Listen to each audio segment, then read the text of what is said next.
ഇവിടെ കഴിഞ്ഞ ദിവസം ചർച്ച ചെയ്തത്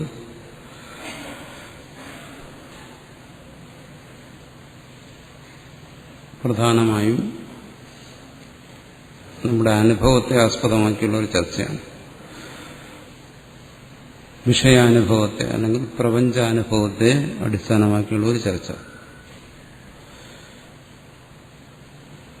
ഇവിടെ സിദ്ധാന്തി പറയുന്നത് നമ്മുടെ എല്ലാ അനുഭവങ്ങളിലും സത്തയുടെ അല്ലെങ്കിൽ ഉണ്മയുടെ അനുഭവങ്ങൾ അനുവർത്തിക്കുന്നു, അനുസ്യൂതമായിരിക്കുന്നു. എല്ലാ അനുഭവങ്ങളിലും എന്ന് പറയുമ്പോൾ വിഷയാനുഭവങ്ങളിൽ, വിഷയാനുഭവങ്ങളോട് ചേർന്ന് പരമാത്മ അനുഭവം അതുകൊണ്ടെന്നാണ്. അത് നമ്മൾ വേർതിരിച്ചറിയുന്നില്ല, ഇവിടെ വ്യക്തമാക്കി പറയും. സത്തയുടെ അനുഭവം അത് സർവത്ര അനുവർത്തിക്കുന്നതുകൊണ്ട് അത് സത്യമാണ്. ഒരു വസ്തു ഉണ്ട് എന്ന് പറയുമ്പോൾ വസ്തുവിന്റെ അനുഭവത്തോടുകൂടി ചേർന്ന് ഉണ്മയുടെ അനുഭവം ഉണ്ട്. ആ ഉണ്മയുടെ അനുഭവം മാറാത്തതുകൊണ്ട് ആ അനുഭവത്തിന് വിഷയമായിരിക്കുന്നു. അല്ലെങ്കിൽ ആ അനുഭവത്തിലൂടെ എന്തിനാണോ അറിയുന്നത് ആ ഉണ്മ സത്യം. വിഷയങ്ങളെ അറിയുമ്പോൾ ഉണ്മയോട് ചേർത്ത് ആ അറിവിന്റെ വിഷയമായിരിക്കുന്ന അല്ലെങ്കിൽ ആ അറിവ് കൊണ്ട് അറിഞ്ഞിരിക്കുന്ന, അറിവിന് വിഷയമായിരിക്കുന്നതെന്നോ അല്ലെങ്കിൽ അറിവ് കൊണ്ട് അറിയുന്നതെന്നോ പറയാം. അങ്ങനെ പറയുന്നതായ വിഷയങ്ങൾ മാറിപ്പോകുന്നു, മാറി മാറി വരുന്നു വിഷയങ്ങൾ. അതുകൊണ്ട് വിഷയങ്ങൾ അസത്ത്. അതാണ് ഇവിടെ പറഞ്ഞത്. അതിന് പൂർവപക്ഷവും സമാധാനവും പറഞ്ഞു. അത് പറഞ്ഞു കഴിഞ്ഞപ്പോൾ ഇവിടെ ഒരു ചോദ്യം വരുന്നു. ഏകാധികരണത്വം ഘടാദി വിശേഷ്യാഭാവേ നയുക്തം. ഈ ഭാഗം കഴിഞ്ഞ ദിവസം വിശദീകരിച്ചാണ്, എന്നാലും അത് റെക്കോർഡ് ചെയ്യാൻ പറ്റിയില്ല, അതുകൊണ്ട് ഒരിക്കൽ ഇവിടെ അത് ആവർത്തിക്കുകയാണ്. ഏകാധികരണത്വം ഘടാദി വിശേഷ്യാഭാവേ നയുക്തം. ഏകാധികരണത്വം, ഇതാണ് സമാനാധികരണത്വം എന്ന് പറഞ്ഞത്. നമ്മളത് വളരെ വിശദീകരിച്ചാണ്. സിദ്ധാന്തി പറയുന്നത് എന്താണ് സമാനാധികരണത്വം?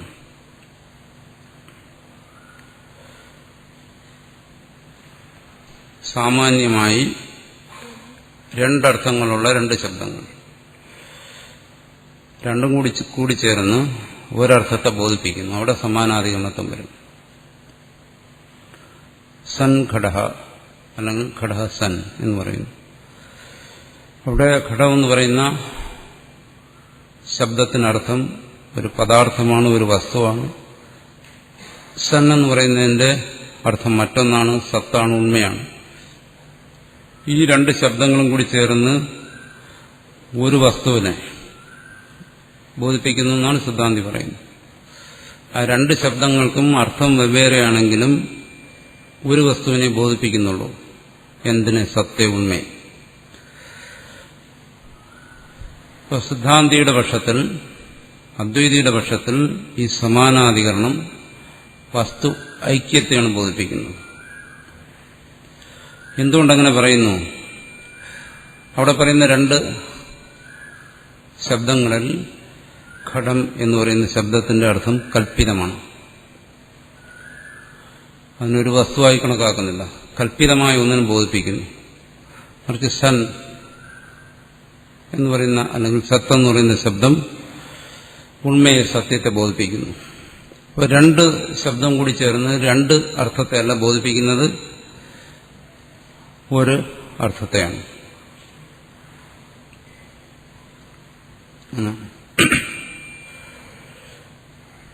അങ്ങനെയാണെങ്കിൽ ഈ വിഷയത്തെക്കുറിച്ച് ചർച്ച ചെയ്തപ്പോൾ ചോദിച്ചു, ഒരു കുടം നശിച്ചു കഴിഞ്ഞാൽ അവിടെ എന്താണ് സംഭവിക്കുന്നത്?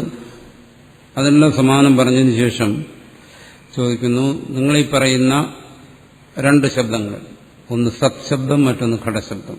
ഉദാഹരണത്തിന് ഒന്നിനെ വിശേഷ്യമെന്ന് പറഞ്ഞു. ഘടം വിശേഷ്യവും സത്ത് വിശേഷണവുമാണ്. അപ്പോൾ ഈ വിശേഷ്യം കൽപ്പിതമാണ് എന്ന് പറഞ്ഞു കഴിഞ്ഞാൽ അവിടെ രണ്ട് ശബ്ദങ്ങൾക്കും ഭിന്നാർത്ഥമില്ല. ഭിന്നാർത്ഥമുള്ള രണ്ട് ശബ്ദങ്ങൾ ഒന്നിനെ ബോധിപ്പിക്കുന്നിടത്താണ് സമാനാധികരണത്വം വരുന്നത്. ഇവിടെ ഒരു ശബ്ദത്തിന്റെ അർത്ഥം കൽപ്പിതമാണെന്ന് പറഞ്ഞു കഴിഞ്ഞാൽ അവിടെ ഭിന്നാർത്ഥമുള്ള രണ്ട് ശബ്ദങ്ങളില്ല.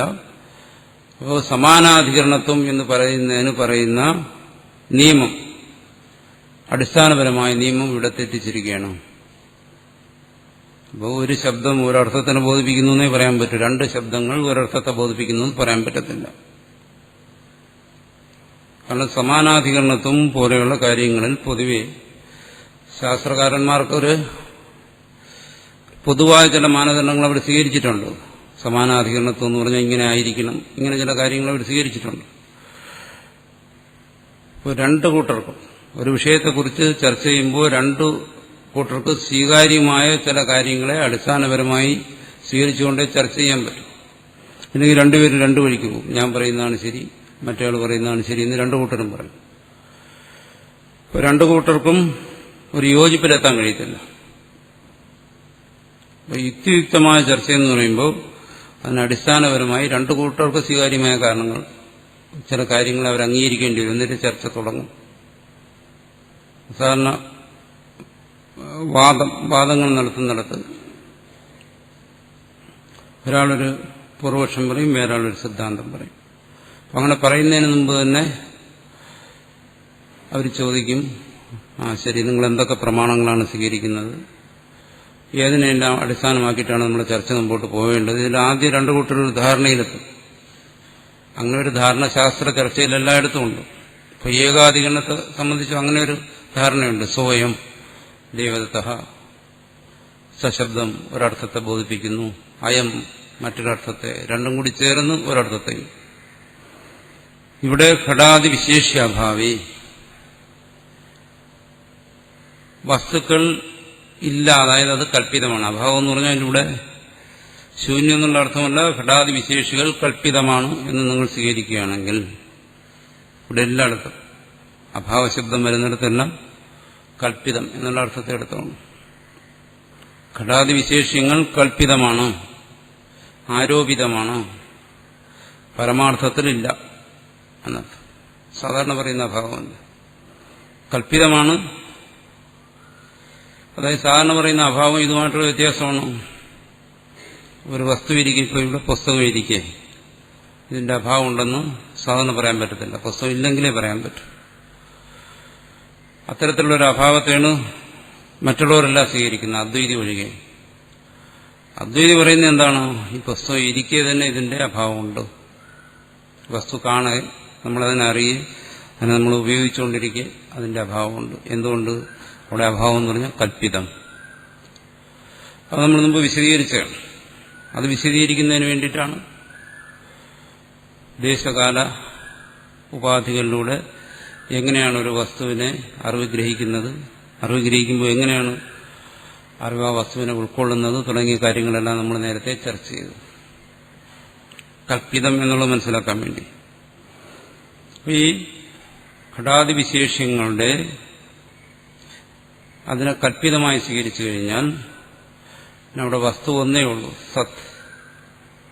സത് എന്നുള്ള ശബ്ദം കൊണ്ട് നമ്മൾ ഗ്രഹിക്കുന്ന ആ വസ്തു, വിശേഷ്യം ഇല്ല, വിശേഷണം മാത്രമേ ഉള്ളൂ.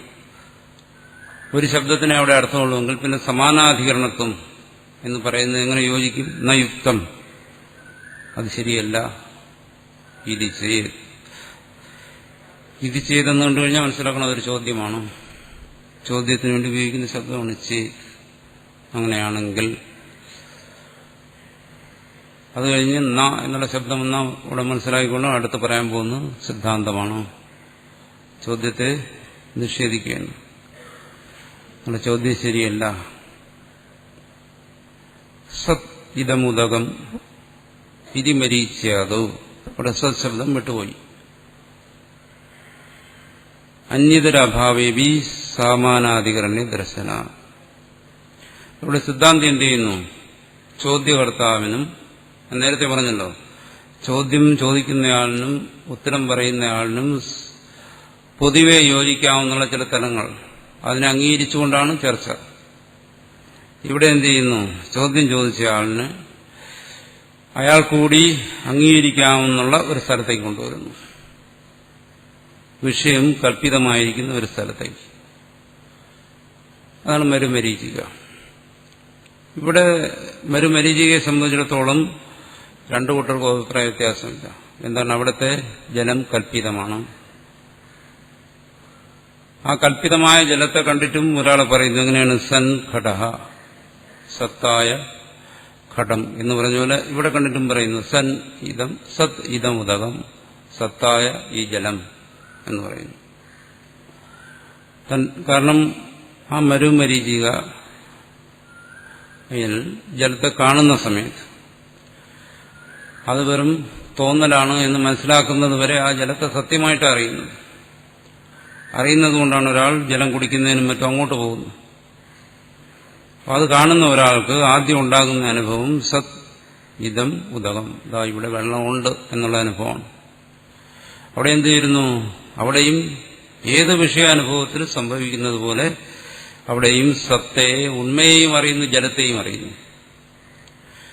ഇവിടത്തെ ജലാനുഭവം, ആ അനുഭവത്തിന് വിഷയമായിരിക്കുന്ന ജലം കൽപ്പിതമാണ്, വാസ്തവത്തിൽ ഇല്ലാത്തതാണ് എന്നുള്ള കാര്യത്തിൽ ചോദ്യം ചോദിക്കുന്ന ആളുടെ അഭിപ്രായ വ്യത്യാസമില്ല. പക്ഷെ ഇവിടെയും എങ്ങനെയാണ്? സത് ഇതമുദകം എന്നുള്ളിടത്ത് സമാനാധികരണമായിട്ടാണ് ശബ്ദം പ്രയോഗിച്ചിരിക്കുന്നത്. സത്ത് ഇതം ഉദകം എല്ലാം. സ്വശബ്ദത്തിന്റെ അർത്ഥം വേറെ, ഉദക ശബ്ദത്തിന്റെ അർത്ഥം വേറെ. ഉദകത്തിന് ഇതം എന്നൊരു വിശേഷണം കൊടുത്തിരിക്കുന്നു എന്നാണ്. ഇവിടെ സമാനാധികരണത്തിലാണ് പറഞ്ഞിരിക്കുന്നത്. ഇവിടെ എങ്ങനെ സമാനാധികരണം വന്നു എന്നാണ് ഇവിടെ സിദ്ധാന്തി ചോദ്യം ചോദിച്ച ആളിനോട് ചോദിക്കുന്നത്. എന്തുകൊണ്ട് ഇവിടെയും ഈ പറയുന്ന വിശേഷ്യാഭാവമുണ്ട്? ഇവിടുത്തെ വിശേഷ്യമായിരിക്കുന്നത് ജലമാണ്, ഉദകമാണ്. അതില്ലല്ലോ, അത് കൽപ്പിതമാണല്ലോ. അവിടെ ജലം കൽപ്പിതമാണ്, അവിടെ സത്യമായിരിക്കുന്നത് അസത്. സാധാരണ എല്ലാ സ്ഥലത്തും ഉള്ള സത്യം തന്നെയാണ് അവിടെയും ഉള്ളത്. ഉദകം കൽപ്പിതമാണ്. എങ്കിലും ഇവിടെ ചോദ്യം ചോദിക്കുന്ന ആളിനും ഇവിടെ സമാനാധികരണത്വത്തെ അംഗീകരിക്കേണ്ടി വരുന്നു. അതുകൊണ്ടെന്ന് അയാൾ സമ്മതിക്കുന്നുണ്ട്. അപ്പോൾ ആ സ്ഥലത്തേക്ക് കൊണ്ടുവരികയാണ്. വ്യാവഹാരികമായ തലം വിട്ടിട്ട് പ്രാതിഭാസികമായ തലത്തിലേക്ക് കൊണ്ടുവരികയാണ് ചോദ്യകർത്താവിന്. എന്നിട്ട് ആ ഉദാഹരണം കാണിച്ചു കൊടുക്കുകയാണ്. ഇവിടെ ജലം കൽപ്പിതമാണല്ലോ, എന്നിട്ടും ഇവിടെ സമാനാധികരണത്വത്തെ, ഏകാധികരണത്വത്തെ നിങ്ങൾ അംഗീകരിക്കുന്നുണ്ടല്ലോ. അങ്ങനെ ആകാമെങ്കിൽ വ്യാവഹാരികമായ തലങ്ങളിലേക്ക് പോയി അവിടെ നോക്കുക. അവിടെയും ഇതുപോലെ, ഇതൊരു ഉദാഹരണം, വിഷയം കൽപ്പിതമാണ്, സത്ത അനുവർത്തിക്കുന്നു എന്നാണ്. അങ്ങനെ ഇതം ഉദകം ഇത് മരീച്യാതോ അന്യതര അഭാവേവി. ഇവിടെ രണ്ട് വസ്തുക്കളുണ്ട്, ഒന്ന് സത്ത്, മറ്റൊന്ന് ഉദകം. അതിൽ അന്യതരം ഒന്നില്ല. അന്യതരാഭാവേവി ഒന്നില്ല എങ്കിലും സമാനാധികരണ്യ ദർശനാത്. ഇവിടെ സമാനാധികരണമുണ്ട്, ഏകാധികരണത്വമുണ്ട് എന്നാണ്. ഇവിടെ സമാനാധികരണമുണ്ട്. ഇവിടെ ഈ കൊടുത്തിരിക്കുന്ന ഉദാഹരണത്തിൽ സത്തെന്നുള്ളത് മിക്കവാറും പുസ്തകങ്ങളിലില്ല. ചില പുസ്തകങ്ങളിലെല്ലാം സത്തെന്നുള്ള ശബ്ദമുണ്ട്. ആ ശബ്ദം ഇല്ലെങ്കിലും ഇതിനെ വ്യാഖ്യാനിക്കാം. ഇതം ഉദകം ഇത്രയും കൊണ്ട് വ്യാഖ്യാനിക്കാം. ഏതുപോലെ ഭ്രമസ്ഥലങ്ങളിലെല്ലാം അതിനെക്കുറിച്ച് ചർച്ച ചെയ്യുമ്പോൾ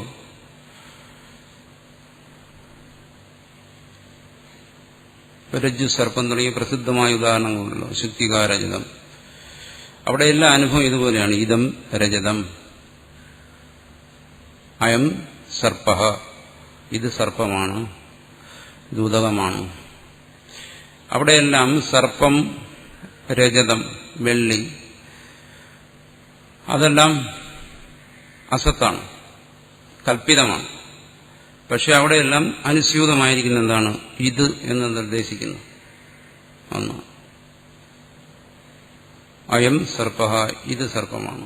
പുല്ലിംഗത്തിൽ അയമെന്ന്, നപുംസകലിംഗത്തിൽ ഇതം എന്ന് ഒരേ ശബ്ദം തന്നെ, ഒരേ അർത്ഥം തന്നെ. അയം സർപ്പ, ഇദം ഉദകം, അയം ഇദം രജതം, ഇങ്ങനെയെല്ലാം പ്രയോഗിക്കുന്നു. അവിടെയെല്ലാം ആ ഇദം ശബ്ദത്തിലൂടെ, ഇതിനെ ഇദം ശബ്ദം എന്ന് പറയും. ഇദം ശബ്ദത്തിന്റെ തന്നെ 3 രൂപങ്ങളാണ്. ഇദം നപുംസകലിംഗത്തിൽ, അയം പുല്ലിംഗത്തിൽ, ഇയം സ്ത്രീലിംഗത്തിൽ. ഇതിനെ 3 ഇദം ശബ്ദം എന്ന് പറയും. ഏറ്റവും സമീപത്തുള്ള ഒരു വസ്തുവിനെ ചൂണ്ടിക്കാണിക്കാൻ വേണ്ടി ഉപയോഗിക്കുന്ന ശബ്ദമാണ് ഇദം ശബ്ദം. ഇത് എന്ന് മലയാളത്തിൽ പറയും. ഈ ഭ്രമസ്ഥലത്തെല്ലാം ഭ്രമിച്ച് നമ്മൾ കാണുന്ന വിഷയങ്ങൾ മാറിപ്പോകുന്നു. രജ്ജുവിൽ സർപ്പത്തെ കാണുമ്പോൾ, ശുക്തിയിൽ രേതത്തെ കാണുമ്പോൾ, മരീചികയിൽ ജലത്തെ കാണുമ്പോൾ, അവിടെയെല്ലാം നമ്മൾ ഭ്രമിച്ച് കാണുന്ന വസ്തുക്ഷണം കൊണ്ട്, ഭ്രമക്ഷണത്തിലാണ്, ക്ഷണം പോലും ആവശ്യമില്ല. ക്ഷണം കൊണ്ട് തന്നെ ഭ്രമം ഉണ്ടാകുന്നു, ആ ക്ഷണത്തിൽ തന്നെ അത് മാറിപ്പോവുകയും ചെയ്യുന്നു. ക്ഷണത്തിന്റെ ഉള്ളിൽ ഇത് 2 സംഭവിക്കുന്നു. അവിടെ മാറാതിരിക്കുന്ന എന്താണ്? ഇത് എന്നുള്ളത് മാറാതിരിക്കുന്നു. ഇത് എന്ന് പറയുന്നത് അവിടെ സത്യമായിരിക്കുന്നു. കാരണം ആ ഇത് എന്നുള്ളത് കൊണ്ട് എന്തിലാണോ ആ ഭ്രമം സംഭവിച്ചത് ആ വസ്തുവിനെ ചൂണ്ടിക്കാണിക്കുകയാണ്. ഇത് നമ്മൾ മുമ്പ് വളരെ വിശദമായി ചർച്ച ചെയ്തിട്ടുള്ള ഒരു കാര്യമാണ്. ഇതെന്ന് പറയുന്നത് ആ അധിഷ്ഠാനത്തെ ചൂണ്ടിക്കാണിക്കുന്നു.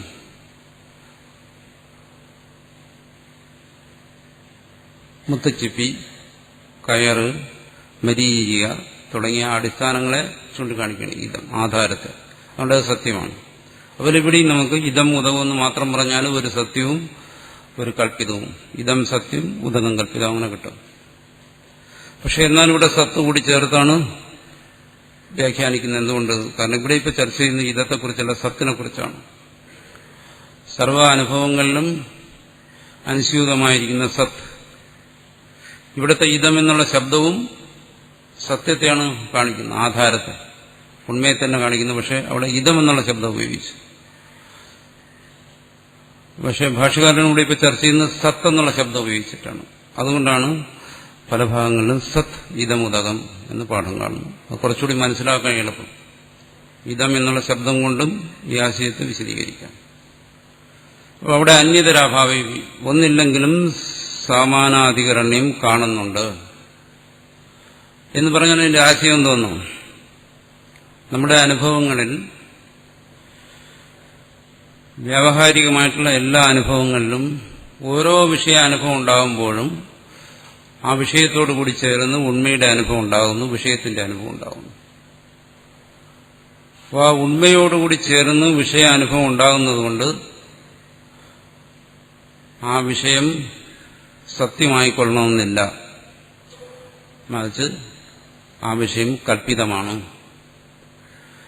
പക്ഷേ ഈ പറയുന്ന ഓരോ കാര്യങ്ങളും, ഓരോ വസ്തുക്കളും അതിനെ നമ്മൾ സത്യമായി അറിയുന്നു. ഇത് രജ്ജുസർപ്പം പോലെയോ അല്ലെങ്കിൽ മരുമരീചിക പോലെയോ അല്ല. നമ്മൾ ആ വസ്തുവിനെ സത്യമായി തന്നെ അറിയുന്നു. അറിയുക മാത്രമല്ല, അതിനെ സംബന്ധിച്ച് പ്രവർത്തിക്കുന്നു. വസ്ത്രം സൻപടഹ, വസ്ത്രത്തിന്റെ അനുഭവം ഉണ്ടാകുമ്പോൾ അതിനെ നമ്മൾ സത്യമായി തന്നെ അറിയുന്നു. സത്യമായി അറിയുന്നു. അതിന് നമ്മൾ അതിന് പറയും, ബ്രഹ്മസൂത്രത്തിൽ നമ്മൾ ചർച്ച ചെയ്താണ് അർത്ഥക്രിയാകാര്യത്വം അതിനുണ്ട്. അതായത് ആ വസ്തുക്കളെ നമുക്ക് ഉപയോഗിക്കാൻ പറ്റുന്നു. അതാണിത് കൽപ്പിതമാണെന്നുള്ളതിനെ നമ്മളെ അംഗീകരിക്കാൻ നമുക്ക് ബുദ്ധിമുട്ടുണ്ടാകുന്നു. കാരണം നമ്മൾ എടുത്ത് അണിയുന്ന വസ്ത്രം അത് കൽപ്പിതമാണെന്ന് എങ്ങനെ പറയാൻ പറ്റും? കാരണം അതുകൊണ്ട് ഉപയോഗം നടക്കുന്നുണ്ട്.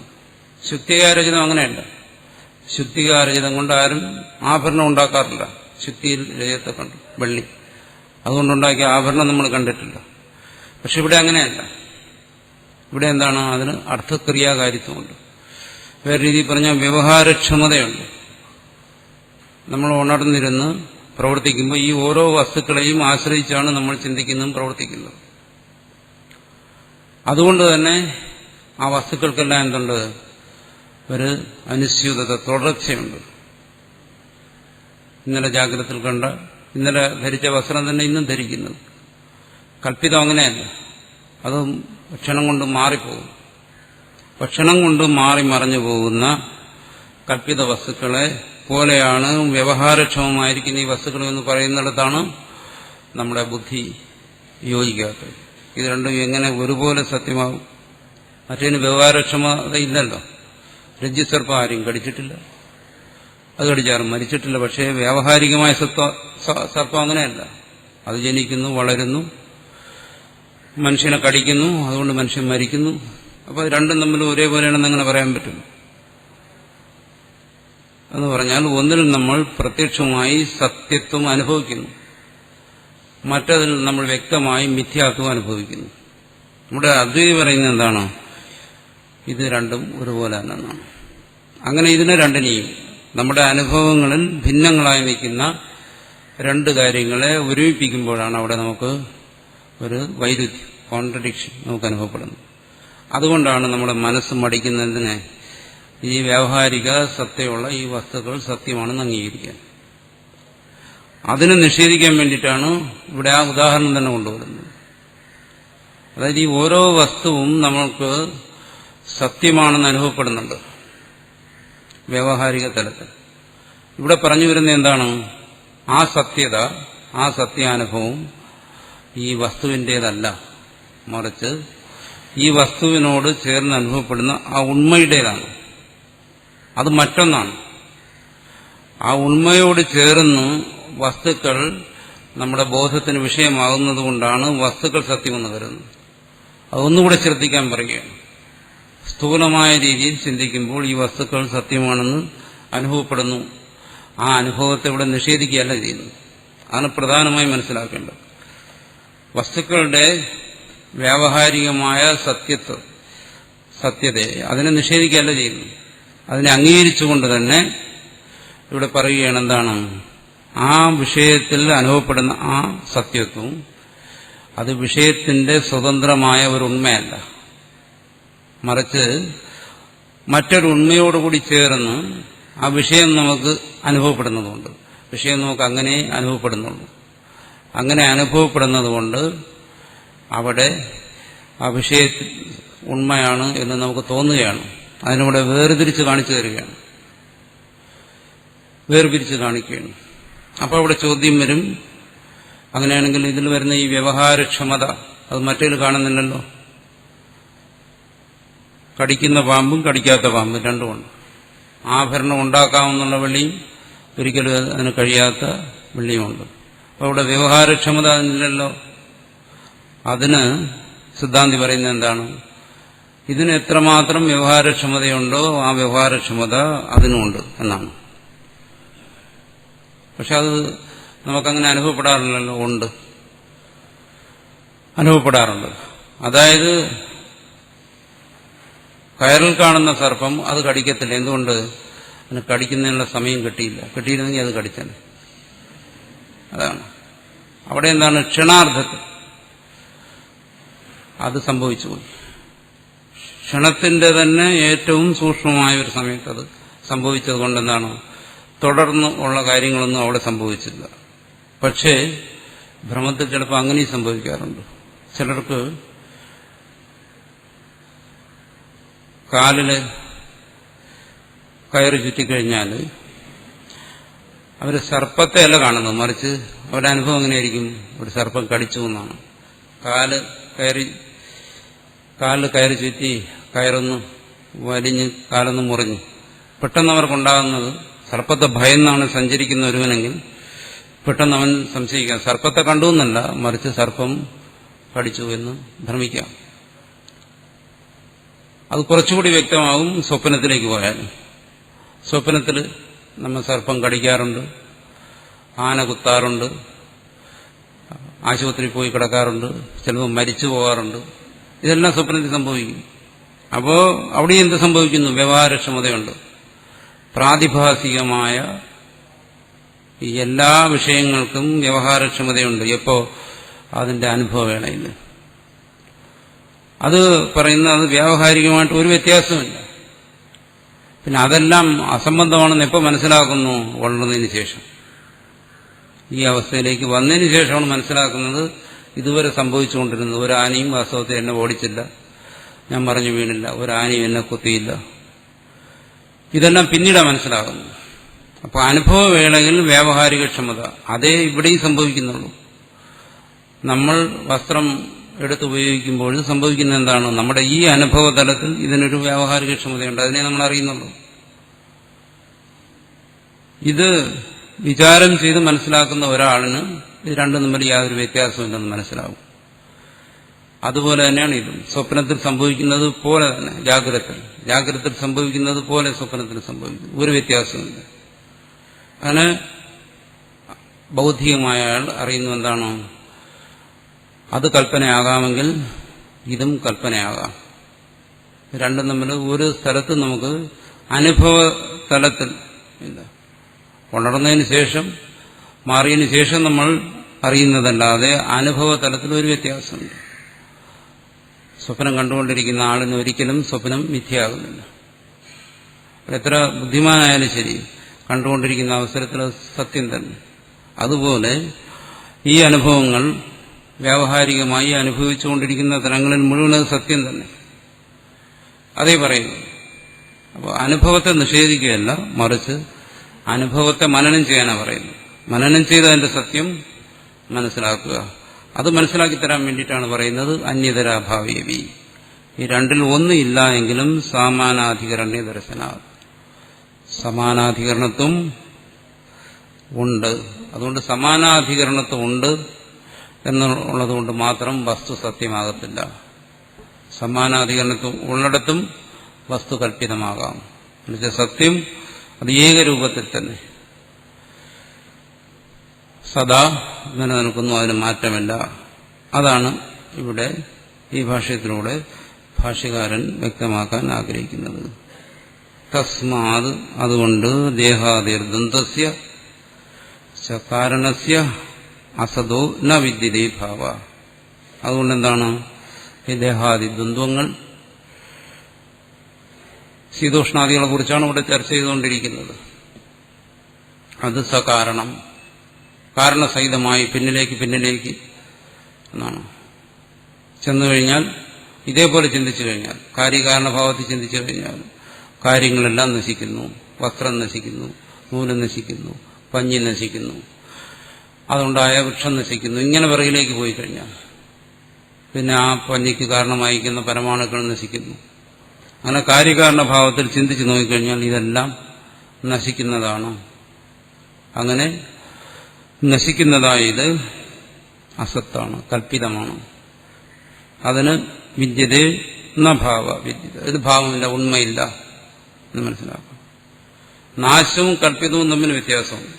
ഇതെല്ലാം നശിക്കുന്നതാണ് എന്ന് സ്വീകരിക്കുന്നവർ ഇതിനെ കല്പിതമാണെന്ന് സ്വീകരിക്കുന്നില്ല. ഒരു വസ്തു നിലനിൽക്കുന്നു, നശിക്കുന്നു. അങ്ങനെ ഒരാൾക്ക് അംഗീകരിക്കാൻ പ്രയാസമില്ല, എല്ലാവരും അംഗീകരിക്കും. പക്ഷേ നാശമല്ല, കൽപ്പന. കല്പിതം എന്ന് പറയുമ്പോൾ എന്താണോ, അതിന്റെ നാശം പോലും കല്പിതമാണ് എന്നാണ്. ഇത് കല്പിതമായി സ്വീകരിക്കുന്നവരെന്താ പറയുന്നത്? അതിന്റെ ഉത്പത്തി, സ്ഥിതി, നാശം എല്ലാം കല്പിതമാണ്. അങ്ങനെ സ്വീകരിക്കുന്നതാണ് അദ്വൈതി. ദ്വൈതികൾ എന്ത് ചെയ്യുന്നു? ഉത്പത്തി, സ്ഥിതി, നാശത്തെ സ്വീകരിക്കുന്നുണ്ട്. അവരും പറയുന്നുണ്ട് ഇതൊന്നും നിത്യമല്ല, നശിക്കുന്നതാണ്. പക്ഷെ അവരിതിനെ കല്പിതമായി സ്വീകരിക്കുന്നില്ല. അതാണ് രണ്ടും തമ്മിലുള്ള വ്യത്യാസം. ഇവിടെ ഒരു ചോദ്യമുണ്ട്. സത്ത് സ്വയം ബോധസ്വരൂപമായതിനാൽ അതിനെ വീണ്ടും ബോധിപ്പിക്കുന്നു എന്ന് പറയുന്നത് ശരിയാകുമോ? കൽപ്പനയെ, അസത്തിനെ അതിനെ ബോധിപ്പിക്കുന്നത്. അതായത് സത്ത സ്വയം ബോധസ്വരൂപമാണ്, അതിനെ വീണ്ടും ബോധിപ്പിക്കുന്നു എന്ന് പറയുന്നത് ശരിയാണോ എന്നാണ്. വാസ്തവത്തിൽ അതാണ് സംഭവിച്ചുകൊണ്ടിരിക്കുന്നത്. എന്ത് ചെയ്യുന്നു? സത്ത അതിനെ വീണ്ടും ബോധിപ്പിക്കുകയാണ്. സത്ത അതിനെ വീണ്ടും ബോധിപ്പിക്കുന്നതിനെയാണ് നമ്മൾ ബന്ധനം എന്ന് പറയുന്നത്, അല്ലെങ്കിൽ സംസാരം എന്ന് പറയുന്നത്. അതാണ് സംസാരം. സത്ത അത് ചെയ്യാതിരുന്നു കഴിഞ്ഞാൽ, കാരണം അത് ബോധസ്വരൂപമാണ്, അങ്ങനെ ഒരു പ്രക്രിയ നടക്കാതിരുന്നു കഴിഞ്ഞാൽ എന്താണ്? അത് മുക്തിയായി. രണ്ടും ബന്ധനവും മോക്ഷവും തമ്മിലുള്ള വ്യത്യാസം. എങ്ങനെ? നമ്മളിപ്പോൾ ധരിക്കുന്നു, എന്താണ് ധരിക്കുന്നത്? എനിക്കറിവുണ്ട് എന്ന് ധരിക്കുന്നു, അല്ലെങ്കിൽ ഞാൻ സത്തയെ അറിയുന്നു എന്ന് ധരിക്കുന്നു. ഇതൊക്കെയാണ് നമ്മുടെ ലൗകികമായ വ്യാവഹാരികമായ അനുഭവങ്ങൾ. ഈ അനുഭവത്തെയാണ് പറയുന്നത് എന്താണ്? സത്ത അതിനെ ബോധിപ്പിക്കുന്നു എന്ന് പറയുന്ന അതാണ്. ഇതെന്തുകൊണ്ട് സംഭവിക്കുന്നു? കാരണം സത്ത എന്ന് പറയുന്നത് പരമാർത്ഥത്തിൽ സ്വത സ്ഫുരിക്കുന്ന ഒന്നാണ്. അതിനെ അറിയാൻ നമുക്ക് കഴിയത്തില്ല. പക്ഷെ നമ്മളങ്ങനെയല്ല. ഞാൻ എന്നെ അറിയുന്നു, എന്റെ അറിവിനെ കുറിച്ച് എനിക്ക് ബോധമുണ്ട്, എന്റെ അറിവിനെ അറിയുന്നു. ഈ തരത്തിലുള്ള അനുഭവങ്ങളാണ് നമുക്കുള്ളത്.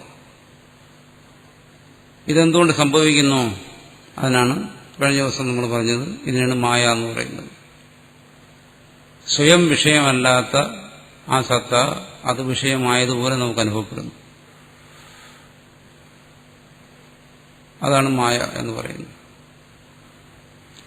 സ്വയം പ്രകാശിച്ചുകൊണ്ടിരിക്കുന്ന ആ പരമാത്മാവ് വിഷയമായതുപോലെ അനുഭവപ്പെടുന്നു. എവിടെ അനുഭവപ്പെടുന്നു? ഇപ്പം ഞാൻ പറയുന്നു, ഞാൻ എന്നുള്ള ഈ അനുഭവത്തിൽ തന്നെ. ഞാൻ എന്നുള്ള അനുഭവം തന്നെ എന്താണ്? ആ അനുഭവം എന്നെ വെളിപ്പെടുത്തുകയാണ്, എന്നുവെച്ചാൽ സത്തയെ വെളിപ്പെടുത്തുകയാണ്, സ്വന്തം ഉണ്മയെ വെളിപ്പെടുത്തുകയാണ്. ഇത് തന്നെയാണ് ആ അനുഭവം എന്ന് പറയുന്നത്. വാസ്തവത്തിൽ അത് പാടണ്ടോ? പാടില്ല. എന്തുകൊണ്ട്? ഉണ്മ അല്ലെങ്കിൽ സത്ത പരമാർത്ഥത്തിൽ അങ്ങനെ ഒരറിവിന് വെളിപ്പെടേണ്ട ഒന്നല്ല. പിന്നെയോ വ്യാവഹാരികമായി അതങ്ങനെ സംഭവിച്ചുകൊണ്ടിരിക്കുന്നു, പരമാർത്ഥത്തിൽ അത് സംഭവിക്കുന്നില്ല. അതാണ് രണ്ടും തമ്മിലുള്ള വ്യത്യാസമായി നമ്മൾ മനസ്സിലാക്കേണ്ടത്. സത്ത സ്വയം ബോധസ്വരൂപമാണെന്ന് പറയുമ്പോൾ എന്താണ്? അതതിന്റെ പാരമാർത്ഥികമായ അവസ്ഥ. സത്തയും ബോധവും ഒന്ന് തന്നെ, സ്വയം പ്രകാശിച്ചുകൊണ്ടേയിരിക്കുന്നു. അതിനെ വീണ്ടും ബോധിപ്പിക്കുന്നു എന്ന് പറയുന്നതോ അത് നമ്മൾ അനുഭവിച്ചുകൊണ്ടിരിക്കുന്ന ഈ ബന്ധനാവസ്ഥ, വ്യാവഹാരികമായ അവസ്ഥ. ഇവിടെ എന്ത് ചെയ്യുന്നു? ആ അറിവ് നിരന്തരം അതിനെ അറിയാൻ ശ്രമിച്ചുകൊണ്ടേയിരിക്കുന്നു. ഈ ബന്ധനം അല്ലെങ്കിൽ സംസാരം എന്ന് പറയുന്നത് തന്നെ എന്താണ്? വാസ്തവത്തിൽ ഇത് തിരിച്ചു പോക്കിന് വേണ്ടിയിട്ടുള്ള ഒരു ശ്രമമാണ്. താൻ എവിടെ നിന്നാണോ പുറപ്പെട്ടത് അവിടേക്ക് ഏത് നിമിഷമാണോ യാത്ര ആരംഭിച്ചത് ആ നിമിഷം തന്നെ മടക്കയാത്ര ആരംഭിച്ചു കഴിഞ്ഞു. അതാണ് ഇവിടുത്തെ പ്രത്യേകത. ഏത് നിമിഷമാണോ ഈ സാംസാരിക യാത്ര അസത്തിന് സംഭവിച്ചത് ആ നിമിഷം തന്നെ അത് തിരിച്ചു നടന്നുകൊണ്ടിരിക്കുകയാണ്. ഒരേ സമയം മുന്നോട്ടും പിന്നോട്ടും നടന്നുകൊണ്ടിരിക്കുകയാണ്. അതാണ് സാധാരണഗതി നമുക്ക് സാധ്യമല്ല, പക്ഷെ ഇവിടെ സാധിക്കും. അതാണ് മായ എന്ന് പറയുന്നത്. ഒരേ സമയം മുന്നോട്ടും നടക്കുന്നു, അതേസമയം തന്നെ പിന്നോട്ടും നടക്കുന്നു. എന്ന് വെച്ചാൽ ജീവൻ ഒരേ സമയം ബന്ധനത്തിലേക്ക് അകപ്പെട്ടുകൊണ്ടിരിക്കുന്നു, അതേസമയം ആ ജീവൻ അതിൽ നിന്ന് സ്വതന്ത്രനാകാൻ ശ്രമിച്ചുകൊണ്ടിരിക്കുന്നു. അതാണ്. അതിന് വളരെ വളരെ ഉദാഹരണങ്ങളിലൂടെ ഈ കാരണങ്ങൾ പറയുന്നുണ്ട്. നമ്മുടെ അനുഭവം, സത്തയെക്കുറിച്ചുള്ള അനുഭവം, നമ്മുടെ ബോധസ്ഫുരണം, നമ്മുടെ ആനന്ദ അനുഭവം, ഇതെല്ലാം അതിന് തെളിവാണ്. എന്താണ്? ജീവന് തന്റെ നിജസ്ഥിതിയെക്കുറിച്ച്, വാസ്തവസ്ഥിതിയെക്കുറിച്ച് ഒരു ചെറിയൊരു ബോധമുണ്ട്. അതുകൊണ്ട് വേറെ തരത്തിൽ പറയും എന്താണ്? ഇത് കഴിഞ്ഞ ദിവസവും നമ്മളത് പറഞ്ഞാണ്, ഭാഗികമായി ജ്ഞാതവും ഭാഗികമായി അജ്ഞാതവുമാണ് ആത്മതത്വം. അതുകൊണ്ടാണ് അതിൽ ജിജ്ഞാസ ഉണ്ടാകുന്നത്. അതുകൊണ്ടാണ് ഒരുവൻ അതിനുവേണ്ടി ശ്രമിക്കുന്നത്. അത് ചിലർ ബോധപൂർവ്വം ശ്രമിക്കുമ്പോൾ നമ്മളെന്ത് ചെയ്യുന്നു? അതിന് ശാസ്ത്രത്തെയും ഗുരുവിനെയൊക്കെ അവലംബിക്കും. അബോധപൂർവമായി ശ്രമിക്കുമ്പോൾ എന്ത് ചെയ്യുന്നു? നമ്മളതിന് വിഷയങ്ങളെ സമീപിക്കുന്നു. എന്നുവെച്ചാൽ ജീവന്മാർ വിഷയങ്ങളെ സമീപിക്കുന്ന എന്തിനു വേണ്ടി? അറിയാൻ, അതിന് സ്വന്തം സത്തയ്ക്ക് വേണ്ടി, അതിന്റെ ആനന്ദത്തിന് വേണ്ടി. അതിനാണ് വിഷയങ്ങളെ സമീപിക്കുന്നത്. അത് ബോധപൂർവം അല്ലാതെയുള്ള ഒരു പരിശ്രമം. അവിടെയെല്ലാം എന്താ ചെയ്യുന്നത്?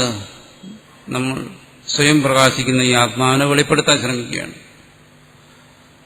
ഇനി ബോധപൂർവമായി അത് പരിശ്രമിക്കുന്നതാണ് സാധന. അവിടെയൊക്കെ നമ്മൾ എന്താ പറയുന്നത്? മോക്ഷത്തിന് വേണ്ടി അല്ലെങ്കിൽ സാക്ഷാത്കാരത്തിന് വേണ്ടി ശ്രമിക്കുന്നു. എന്താ അവിടെ സംഭവിക്കുന്നത്? ഒരിക്കലും വെളിപ്പെടുത്താൻ കഴിയാത്ത ഒന്നിനെ വെളിപ്പെടുത്താൻ ശ്രമിക്കുന്നു. ഒരിക്കലും നമുക്ക് പരിശ്രമിച്ച് കണ്ടെത്താൻ കഴിയാത്ത ഒന്നിനെ കണ്ടെത്താൻ ശ്രമിക്കുന്നു. അതിന്റെ വാസ്തവത്തിൽ സംഭവിക്കുന്നു. ഒരിക്കലും നമുക്ക് എത്തിച്ചേരാൻ കഴിയാത്ത ഒരു ലക്ഷ്യത്തിലേക്ക് നമ്മൾ യാത്ര തിരിച്ചിരിക്കുന്നു. എന്തുകൊണ്ട്? ഒരിക്കലും നമുക്ക് കണ്ടെത്താൻ കഴിയില്ല, ഒരിക്കലും നമുക്ക് എത്തിച്ചേരാൻ കഴിയില്ല എന്നെല്ലാം പറയുന്നത്. കാരണം ഇത് എത്തിച്ചേരേണ്ട ഒരു സ്ഥാനമല്ല, നമ്മൾ നിൽക്കുന്ന സ്ഥാനം തന്നെ. ദേശഭേദമുണ്ടെങ്കിൽ നമുക്ക് എത്തിച്ചേരാൻ പറ്റും. സാക്ഷാത്കരിക്കണമെങ്കിൽ എന്ത് വേണം? അന്യമാവണം. ഇത് അന്യമായ ഒന്നല്ല. അതുകൊണ്ട് തന്നെ അതിനെ സാക്ഷാത്കരിക്കാൻ കഴിയത്തില്ല. ഇത് വിദൂരമായ ഒന്നാണെങ്കിൽ നമുക്കവിടെ എത്തിച്ചേരാൻ പറ്റും. ഇത് വിദൂരമായ ഒന്നല്ല, തന്റെ സ്വരൂപമാണ്. അതുകൊണ്ട് തന്നെ അവിടെ എത്തിച്ചേരാൻ കഴിയത്തില്ല. എന്നാലും അതിനെല്ലാം ശ്രമിക്കുന്നു. അതാണ് ഇവിടെ പറയുന്നത്. എന്താണ്? അറിവിനെ വീണ്ടും ബോധിക്കാൻ ശ്രമിക്കുന്നു. അങ്ങനെ ശ്രമിച്ചുകൊണ്ടിരിക്കുന്നു.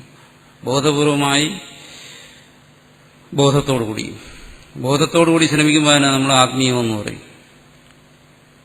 ബോധമില്ലാതെ ശ്രമിക്കുമ്പോൾ തന്നെ നമ്മൾ ലൗകികമെന്ന് പറയുന്നു. ഇതാണ് രണ്ടും തമ്മിലുള്ള വ്യത്യാസം. അപ്പോൾ ഈ പറയുന്നത് ശരിയാണോ എന്ന് ചോദിച്ചു കഴിഞ്ഞാൽ ഇത് നമ്മുടെ അനുഭവം അതിനെ പറയുന്നു. പരമാർത്ഥത്തിൽ ഇതൊന്നും ശരിയല്ല. പരമാർത്ഥത്തിൽ എന്താണ്? ആ തത്വം സ്വയം സ്ഫുരിച്ചുകൊണ്ടേയിരിക്കുന്നു.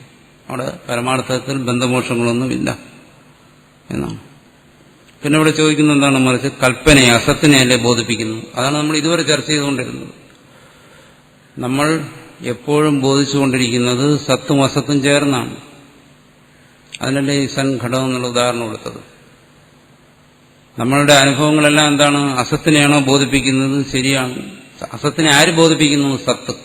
അപ്പം നമ്മൾ സത്തിനെയും ബോധിക്കുന്നു, അസത്തിനെയും ബോധിക്കുന്നു. അതാ മനസ്സിലാക്കേണ്ടത്. അപ്പൊ സത്തിനെയും അസത്തിനെയും ബോധിപ്പിക്കുമ്പോൾ എന്താ ഈ അസത്ത്? അസത്തെന്ന് പറയുന്നത് ഇല്ലാത്തതാണ്. അപ്പൊ ഇല്ലാത്തതിനെ ബോധിപ്പിക്കുന്നു എന്ന് പറഞ്ഞാൽ വാസ്തവത്തിൽ എന്താണ്? അങ്ങനെ ഒന്നില്ല ബോധിക്കാൻ, അങ്ങനെ ഒരു ബോധവുമില്ല. പിന്നെ സത്തിന്റെ സ്ഫുരണം മാത്രമേ ഉള്ളൂ പരമാർത്ഥത്തിൽ. ഇല്ലാത്തതിനെ ബോധിക്കുന്നു എന്ന് പറഞ്ഞാൽ അതിന്റെ അർത്ഥം അങ്ങനെ ഒരു ബോധമേ ഇല്ലെന്നാണ് പരമാർത്ഥത്തിൽ. ഇല്ലാത്തതിനെങ്ങനെ ബോധിക്കാൻ പറ്റും? അപ്പോൾ ഇത്രമാത്രം ചിന്തിക്കാമെങ്കിൽ ഒരു പടി കൂടി മുമ്പോട്ട് ചിന്തിക്കുക. അപ്പൊ ശരിയാവും. ഇല്ലാത്തതിനെ ബോധിക്കാൻ പറ്റുമോ? ഇല്ലാത്തതിനെ ബോധിക്കുന്നില്ല. എന്തുകൊണ്ട്? ഇല്ലാത്തതുകൊണ്ട് തന്നെ. പിന്നെ എന്താ ബോധിച്ചുകൊണ്ടിരിക്കുന്നത്? സത്തിനെ. അതിനെ ബോധിപ്പിക്കാൻ പറ്റുമോ? ഇല്ല. കാരണം അത് ബോധത്തിന് വിഷയം. പിന്നെ അത് സ്വയം സ്ഫുരിച്ചുകൊണ്ടിരിക്കുന്നു. അതാണ് അതിനെ സംബന്ധിച്ച് നമുക്ക് പരമാവധി പറയാവുന്ന കാര്യം. അങ്ങനെയാണെങ്കിലും നമ്മുടെ ദൈനംദിന അനുഭവത്തിൽ അല്ലെങ്കിൽ നമ്മുടെ വ്യാവഹാരികമായ അനുഭവത്തിൽ ഇതെല്ലാം തലതിരിഞ്ഞിരിക്കുകയാണ്. സത്യത്തിൽ നിന്നും മാറിയിരിക്കുകയാണ്. അപ്പോൾ നമ്മൾക്കെല്ലാം അനുഭവപ്പെട്ടുകൊണ്ടിരിക്കുന്ന എല്ലാം വിപരീതമായ രീതിയിലാണ്. ആ വിപരീതമായ അനുഭവങ്ങളിലൂടെ തന്നെ അതിൻ്റെ ഒരു പ്രകാശം ഉണ്ട്. അതാണ് നമ്മളെ സത്യത്തെ അന്വേഷിക്കാൻ പ്രേരിപ്പിക്കുന്നത്. ആ പ്രകാശത്തെയാണ് ഇവിടെ പറയുന്നത് സൻ, സത്ത, ഉണ്മ എന്ന് പറയുന്നത്. അപ്പോൾ ഒരേ സമയം തന്നെ ഇതിന്റെ രണ്ട് തലങ്ങളെയും നമ്മൾ അംഗീകരിച്ചുകൊണ്ട് വേണം ചിന്തിക്കാൻ. ഒന്ന് ഇതിന്റെ വ്യാവഹാരികമായ അല്ലെങ്കിൽ ഒരു അനുഭവ തലം, മറ്റൊന്ന് ഒരു പാരമാർത്ഥിക തലം. ശാസ്ത്രത്തിൽ രണ്ടും ചർച്ച ചെയ്യും. പാരമാർത്ഥിക തലത്തെക്കുറിച്ചും പറയും, അനുഭവ തലത്തെക്കുറിച്ചും പറയും. ഇതിനെ രണ്ടിനെയും കൂടി കൂട്ടിക്കുഴച്ചിട്ട് നമ്മൾ ആശയക്കുഴപ്പം സൃഷ്ടിക്കാതിരുന്നാൽ മാത്രം മതി. അതുകൊണ്ട് ഈ പറയുന്നത് ഈ ചോദ്യം ശരി തന്നെയാണ്, ആ സമയം ഈ ചോദ്യം അബദ്ധവുമാണ്. രണ്ടുമാണ്. ഒരു തരത്തിൽ ചോദ്യം ശരിയാണ്. വ്യാവഹാരികമായ തലത്തിൽ നോക്കുമ്പോൾ എന്താണ്? ഈ ചോദ്യങ്ങളെല്ലാം ശരിയാണ്. ഇങ്ങനെയെല്ലാം അല്ലേ സംഭവിക്കുന്നത്? ശരിയാണ്. പാരമാർത്ഥികമായി ചിന്തിക്കുമ്പോഴോ ഇത്തരം ഒരു ചോദ്യങ്ങൾക്ക് അവിടെ പ്രസക്തിയില്ല എന്ന് നമ്മൾ വേർതിരിച്ച് മനസ്സിലാക്കും. അതുകൊണ്ട് ഇവിടെ പറയുന്നത് എന്താണ്? തസ്മാ ദേഹാദേഹി ദ്വന്ദ്വസിച്ച സകാരണസ്യ അദസോ വിദ്യതേ ന വിദ്യതേ ഭാവ. ഇവിടെ താൻ പറഞ്ഞു എന്ന ഭാഗത്തെ ഇവിടെ അവസാനിപ്പിക്കുകയാണ്. ഈ ശീതോഷ്ണാദികൾ ഇതെല്ലാം പരമാർത്ഥത്തിൽ നിലനിൽക്കുന്നില്ല. എന്തിനാ ഈ കാര്യം ഇവിടെ പറഞ്ഞു? കാരണം അവിടെ പറഞ്ഞു താൻ തിതിക്ഷസ്വ ഭാരത. അപ്പൊ തിതിക്ഷ എങ്ങനെയാണ് ഇതിനെ സഹിക്കേണ്ടത്? സഹിക്കണമെന്ന് പറഞ്ഞു. സാധാരണഗതിയിൽ ഒരു കാര്യത്തെ സഹിക്കണം. ആരെങ്കിലും നമുക്ക് ഏറ്റവും വേണ്ടപ്പെട്ട ആരെങ്കിലും മരിച്ചുപോയി. മരിച്ചു കഴിഞ്ഞാൽ ഉടൻ സങ്കടം വരും, ദുഃഖം വരും. ഒരാൾ പറയണം അതിനെ സഹിക്കുക. സഹിക്കുക എന്ന് പറഞ്ഞാൽ എന്താ എൻ്റെ അർത്ഥം? ദുഃഖിച്ചോളുക. അല്ല വേറെ എന്താ അതിന് അർത്ഥമുള്ളത്? സഹിക്കുക എന്ന് പറഞ്ഞാൽ ഇതുപോലെ തന്നെ തുടർന്നോളുക, ഇത് കൂടുതലൊന്നും വേണ്ട. എന്നുവെച്ചാൽ ദുഃഖിക്കുക എന്നേ അതിനർത്ഥമുള്ളൂ. അല്ല ഒരാൾ സഹിക്കുക എന്ന് പറഞ്ഞു കഴിഞ്ഞാൽ വേറെന്താ അതിനർത്ഥം? ആ ദുഃഖം അനുഭവിക്കാൻ നമുക്ക് ഒരു അനുവാദം കൂടെ തരികയാണ്, അതിനെ സഹിച്ചോളുക, അത്രയേ ഉള്ളൂ. അല്ല പിന്നെ സഹിക്കുക എന്ന് പറഞ്ഞാൽ അതിന് പുതിയ വേറെ എന്തെങ്കിലും അർത്ഥം കിട്ടുമോ? ഒന്നുമില്ല. നമ്മുടെ ദുഃഖം അതുപോലെ തന്നെ തുടരും. ഇവിടെ ആ അർത്ഥത്തിലല്ല പറയുന്നത്. താൻ തിദിക്ഷസ്വ എന്ന് പറഞ്ഞു. അതിനാദ്യം ഭാഷ്യകാരൻ പറഞ്ഞു എന്താണ്? ഹർഷം വിഷാദം മാ കാർഷേഹി. അവിടെ ഭാഷ്യത്തിൽ പറഞ്ഞു ഹർഷവിഷാദങ്ങളെ ചെയ്യരുത്, സുഖത്തിൽ തുടർന്ന് സുഖിക്കരുത്, അനുസുഖം. അതുപോലെ അനുശോചനം, അതിനെ തുടർന്ന് ദുഃഖിക്കരുത് എന്നാണ്. നമ്മൾ സാധാരണ അതല്ല ചെയ്യുന്ന. ആരെങ്കിലും മരിച്ചു കഴിഞ്ഞാൽ ഉടൻ അവിടെ പോയിട്ട് അനുശോചനം അറിയിക്കും. എന്നുവെച്ചാൽ അവരെ ഒന്നുകൂടി ദുഃഖിപ്പിക്കും. ഇവിടെ ഭഗവാൻ പറയുന്നതല്ല, അനുശോചിക്കരുത്, ഒരിടത്തും അനുശോചനം അറിയിക്കരുത്. അറിയിച്ചില്ലെങ്കിൽ നമുക്ക് പ്രയാസം വരും, പക്ഷെ അത് പാടില്ല എന്നാണ്. അനുശോചനം പാടില്ല. അതായത് ഒരു ദുഃഖത്തെ അല്ലെങ്കിൽ സുഖത്തെ നമ്മുടെ അനുഭവത്തിൽ ഉണ്ടാകുമ്പോൾ എങ്ങനെയാണ് അത് സംഭവിക്കുന്നത്? ഒരു വിഷയം പ്രതികൂലമാണെന്ന് കാണുമ്പോൾ ദുഃഖം ഉണ്ടാകുന്നു, അനുകൂലമാണെന്ന് കാണുമ്പോൾ എന്തായാലും ശരി, മരണമോ ജീവിതമോ ഏതോ ആയിക്കൊള്ളട്ടെ, ഒരു വിഷയം പ്രതികൂലമാണെന്ന് കാണുമ്പോൾ എന്ത് വരുന്നു? ദുഃഖം ഉണ്ടാകുന്നു. ഇവിടെ ഉണ്ടാകുന്നു ഈ ദുഃഖം. ദുഃഖം എന്ന് പറയുന്നത് അന്ധകരണത്തിലുണ്ടാകുന്നു. എന്താണ് ഈ ദുഃഖം എന്ന് പറയുന്നത്? അത് അന്ധകരണത്തിന്റെ ഒരു വൃത്തിയാണ്. അതിനാണ് ഈ അന്ധകരണ വൃത്തി എന്ന് പറയുന്നത്. അന്ധകരണത്തിന് അതിന്റെ സംസ്കാരം അനുസരിച്ച് പലതരത്തിൽ അതിനെ പരിണമിക്കാൻ കഴിയും, മാറാൻ കഴിയും. അങ്ങനെ മാറുമ്പോൾ ചില സമയത്ത് അതിന് കാരണം അതിന്റെ സംസ്കാരമാണ്. അതിനൊരു പ്രത്യേക തരത്തിലൊരു പരിണാമം അതിൽ വരും. അതിനെ നമ്മൾ സുഖമെന്ന് പറയും. മറ്റൊരു തരത്തിൽ അത് പരിണമിക്കുന്നു, അപ്പോൾ അത് ദുഃഖമെന്ന് പറയും. ബാഹ്യമായ വിഷയങ്ങൾ പ്രതികൂലമായിരിക്കുമ്പോൾ അന്ധകരണം ദുഃഖരൂപത്തിൽ പരിണമിക്കും, അല്ലെങ്കിൽ അന്ധകരണത്തിൽ ദുഃഖവൃത്തി ഉണ്ടാകും. അന്ധകരണം തന്നെ ആ രീതിയിൽ മാറുന്നതാണ്. അങ്ങനെ മാറാൻ പറ്റും. പരിണാമം എന്ന് പറയുന്നത് ഒരു വസ്തുവിൽ മാറ്റങ്ങൾ ഉണ്ടായിക്കൊണ്ടിരിക്കുന്ന ഒരു പ്രക്രിയയാണ്. ഉദാഹരണം പറഞ്ഞു കഴിഞ്ഞപ്പോൾ ജലം, അത് കട്ടിപിടിച്ച് ഐസാകുന്നു. ജലത്തിനില്ലാത്ത പല സവിശേഷതകളും അതിന് വരുന്നു. സാധാരണഗതിയിൽ ജലം നമ്മുടെ ദേഹത്ത് ഒഴിച്ചു കഴിഞ്ഞാൽ അതിന് നമ്മുടെ ദേഹത്തെ നോവിക്കാനോ അതിന് മുറിവേൽപ്പിക്കാനോ പറ്റത്തില്ല. പക്ഷെ അത് കട്ടിപിടിച്ച് ഐസായി കഴിഞ്ഞാലോ അതിനിങ്ങനെ ചില വിശേഷതകളൊക്കെ വരും. അത് നമ്മുടെ ദേഹത്തെ നോവിപ്പിക്കും, അതിന് വേദന ഉണ്ടാക്കാൻ കഴിയും. അങ്ങനെ പല ജലത്തിനില്ലാത്ത ശീതത അത് ദേഹത്തിനുണ്ടാക്കാൻ കഴിയും. ഒരു വസ്തു തന്നെ പരിണമിച്ച് വേറൊന്നായി മാറുമ്പോൾ ആ വസ്തുവിൽ പുതിയ ഗുണങ്ങൾ, പുതിയ സവിശേഷതകൾ വരുന്നു. ഇത് തന്നെയാണ് അന്ധകരണത്തിൽ സംഭവിക്കുന്നത്. അന്ധകരണം സ്വച്ഛമായിരിക്കുന്നു, ശുദ്ധമായിരിക്കുന്നു സാധാരണഗതിയിൽ. അത് പ്രകാശം പോലെ, സൂര്യ തേജസ് പോലെ തേജോമയമായാണ് ഇരിക്കുന്നത് സദാസമയം. പക്ഷെ അതിലൊരു പരിണാമം വരുമ്പോൾ ജലം ഐസാകുന്നത് പോലെ അത് പരിണമിച്ചത് കട്ടിയാകും, ദുഃഖപരിണാമം. അത് വളരെ തരളമാകും, സുഖപരിണാമം. ഇതെല്ലാം അന്ധകരണത്തിന്റെ ചില സവിശേഷതകളാണ്. ഇതാണ് സുഖദുഃഖങ്ങളെന്ന് പറയുന്നത്. അതിന് എപ്പോഴും കാരണമായിരിക്കുന്ന എന്താണ്? ബാഹ്യവും ആന്തരികവുമായിട്ടുള്ള നിമിത്തങ്ങൾ. ബാഹ്യ നിമിത്തം എന്ന് പറയുന്നത് വിഷയാനുഭവം, നേരത്തെ പറഞ്ഞത് സുഖ ദുഃഖാദികളുടെ അനുഭവം. ആന്തരികമായ നിമിത്തം എന്ന് പറയുന്നത് പ്രധാനമായിട്ടും നമ്മുടെ സംസ്കാരം. അത് നമ്മൾ മുമ്പ് ചർച്ച ചെയ്തു കഴിഞ്ഞാണ്. അപ്പൊ ഇങ്ങനെയുള്ള നിമിത്തങ്ങളിലൂടെ അന്ധകരണത്തിൽ സുഖദുഃഖ പരിണാമങ്ങൾ ഉണ്ടാകുന്നു. അങ്ങനെ ഉണ്ടായാൽ ഈ ഉണ്ടാകുന്ന അന്ധകരണം സ്ഥിര സ്വഭാവമുള്ളവർ അതിങ്ങനെ സദാ പരിണമിച്ചുകൊണ്ടേയിരിക്കും. അങ്ങനെ ഒരു പരിണാമം ഉണ്ടായിക്കഴിഞ്ഞാൽ പിന്നെ അത് കാലത്തെ അപേക്ഷിക്കുന്നു. ചിലപ്പോൾ അത് ദീർഘകാലം, ചില സമയം അത് പരിണമിച്ചുകൊണ്ടിരിക്കും. ചിലപ്പോൾ അത് ക്ഷണമായിരിക്കും അതിന്റെ പരിണാമം. അപ്പോൾ ഏത് നിമിത്തമാണോ ആ പരിണാമത്തിന് പ്രേരിപ്പിച്ചത്, ആ നിമിത്തത്തിന്റെ സാന്നിധ്യത്തിൽ അത് അങ്ങനെ തന്നെ പരിണമിച്ചുകൊണ്ടേയിരിക്കും എന്നത്. ഇപ്പോൾ പല്ലുവേദന ഉണ്ടാകും, മനസ്സിൽ ദുഃഖപരിണാമം ഉണ്ടാകും. ശരീരത്തിൽ ഏത് സമയം വരെ ആ ദുഃഖപരിണാമത്തിനുള്ള നിമിത്തങ്ങളുണ്ടോ അതുവരെ ഉള്ളിൽ ആ ദുഃഖപരിണാമം അന്ധകരണത്തിൽ സംഭവിച്ചുകൊണ്ടേയിരിക്കും. അത് ബാഹ്യമായ നിമിത്തത്തെ ആശ്രയിച്ചിട്ടാണ്. ഇവിടെ എന്താണ് നിമിത്ത ശാരീരികം? ശരീരത്തിന് വന്ന ഒരു വൈഷമ്യം, അത് അന്ധകരണത്തെ ആ രീതിയിൽ പരിണമിപ്പിച്ചു. ഇവിടെ ദുഃഖത്തെ ഉണ്ടാക്കരുതെന്ന് പറയുമ്പോൾ എന്താണ് ചെയ്യുന്നത്? അത്തരം ഒരു പരിണാമത്തിന് താൻ അറിഞ്ഞോ അറിയാതെയോ നിമിത്തമായി തീരരുത് എന്നർത്ഥം. സഹജമായി അതിൽ അത്തരം ഒരു പരിണാമം വന്നു കഴിഞ്ഞു. അങ്ങനെ വന്നു കഴിഞ്ഞാൽ താൻ അതിനെങ്ങനെ നിമിത്തമായി തീരുന്നു? താൻ ആ പരിണാമത്തെക്കുറിച്ച് ചിന്തിക്കുന്നു, ആ ദുഃഖത്തെക്കുറിച്ച് ചിന്തിക്കുന്നു. ആ ദുഃഖത്തെക്കുറിച്ച് ചിന്തിച്ച് മനസ്സ് ദുർബലമാകുന്നു. അർജുനന് വന്നതുപോലെയുള്ള ഹൃദയ ദൗർബല്യം വരുന്നു. അങ്ങനെ വരുമ്പോൾ വീണ്ടും നാം ഒരു നിമിത്തത്തെ കൂടി സൃഷ്ടിക്കുകയാണ്.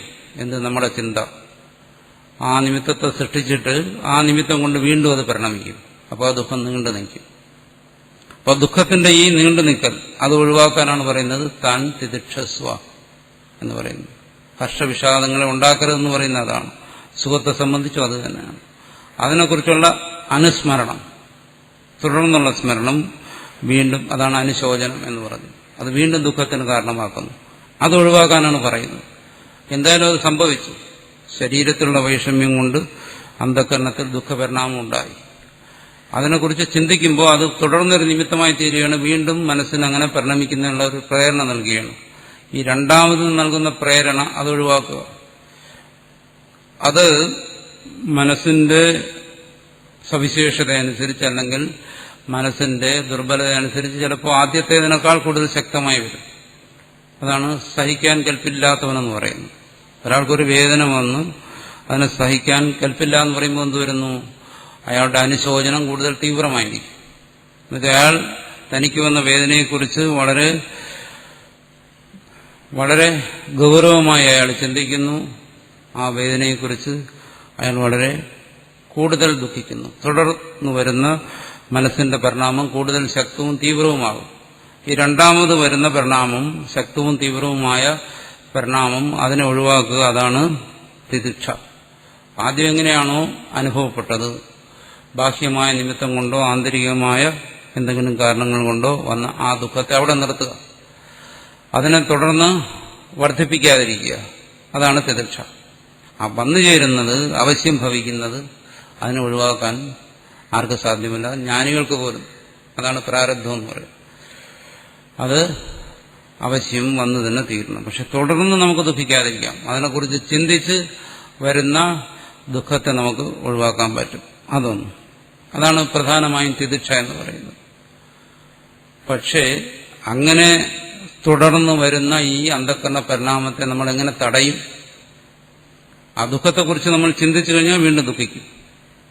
ആ ദുഃഖത്തെ ഗൗരവമായി കണ്ടുകഴിഞ്ഞാൽ ദുഃഖം വർദ്ധിക്കും. ആ ദുഃഖത്തെ ലാഘവമായി കണ്ടുകഴിഞ്ഞാൽ ആ ദുഃഖം പിന്നീട് വരാതിരിക്കും. അന്ധകരണത്തിന്റെ പരിണാമം അവിടെ അവസാനിക്കും, പരിണമിക്കാതിരിക്കും.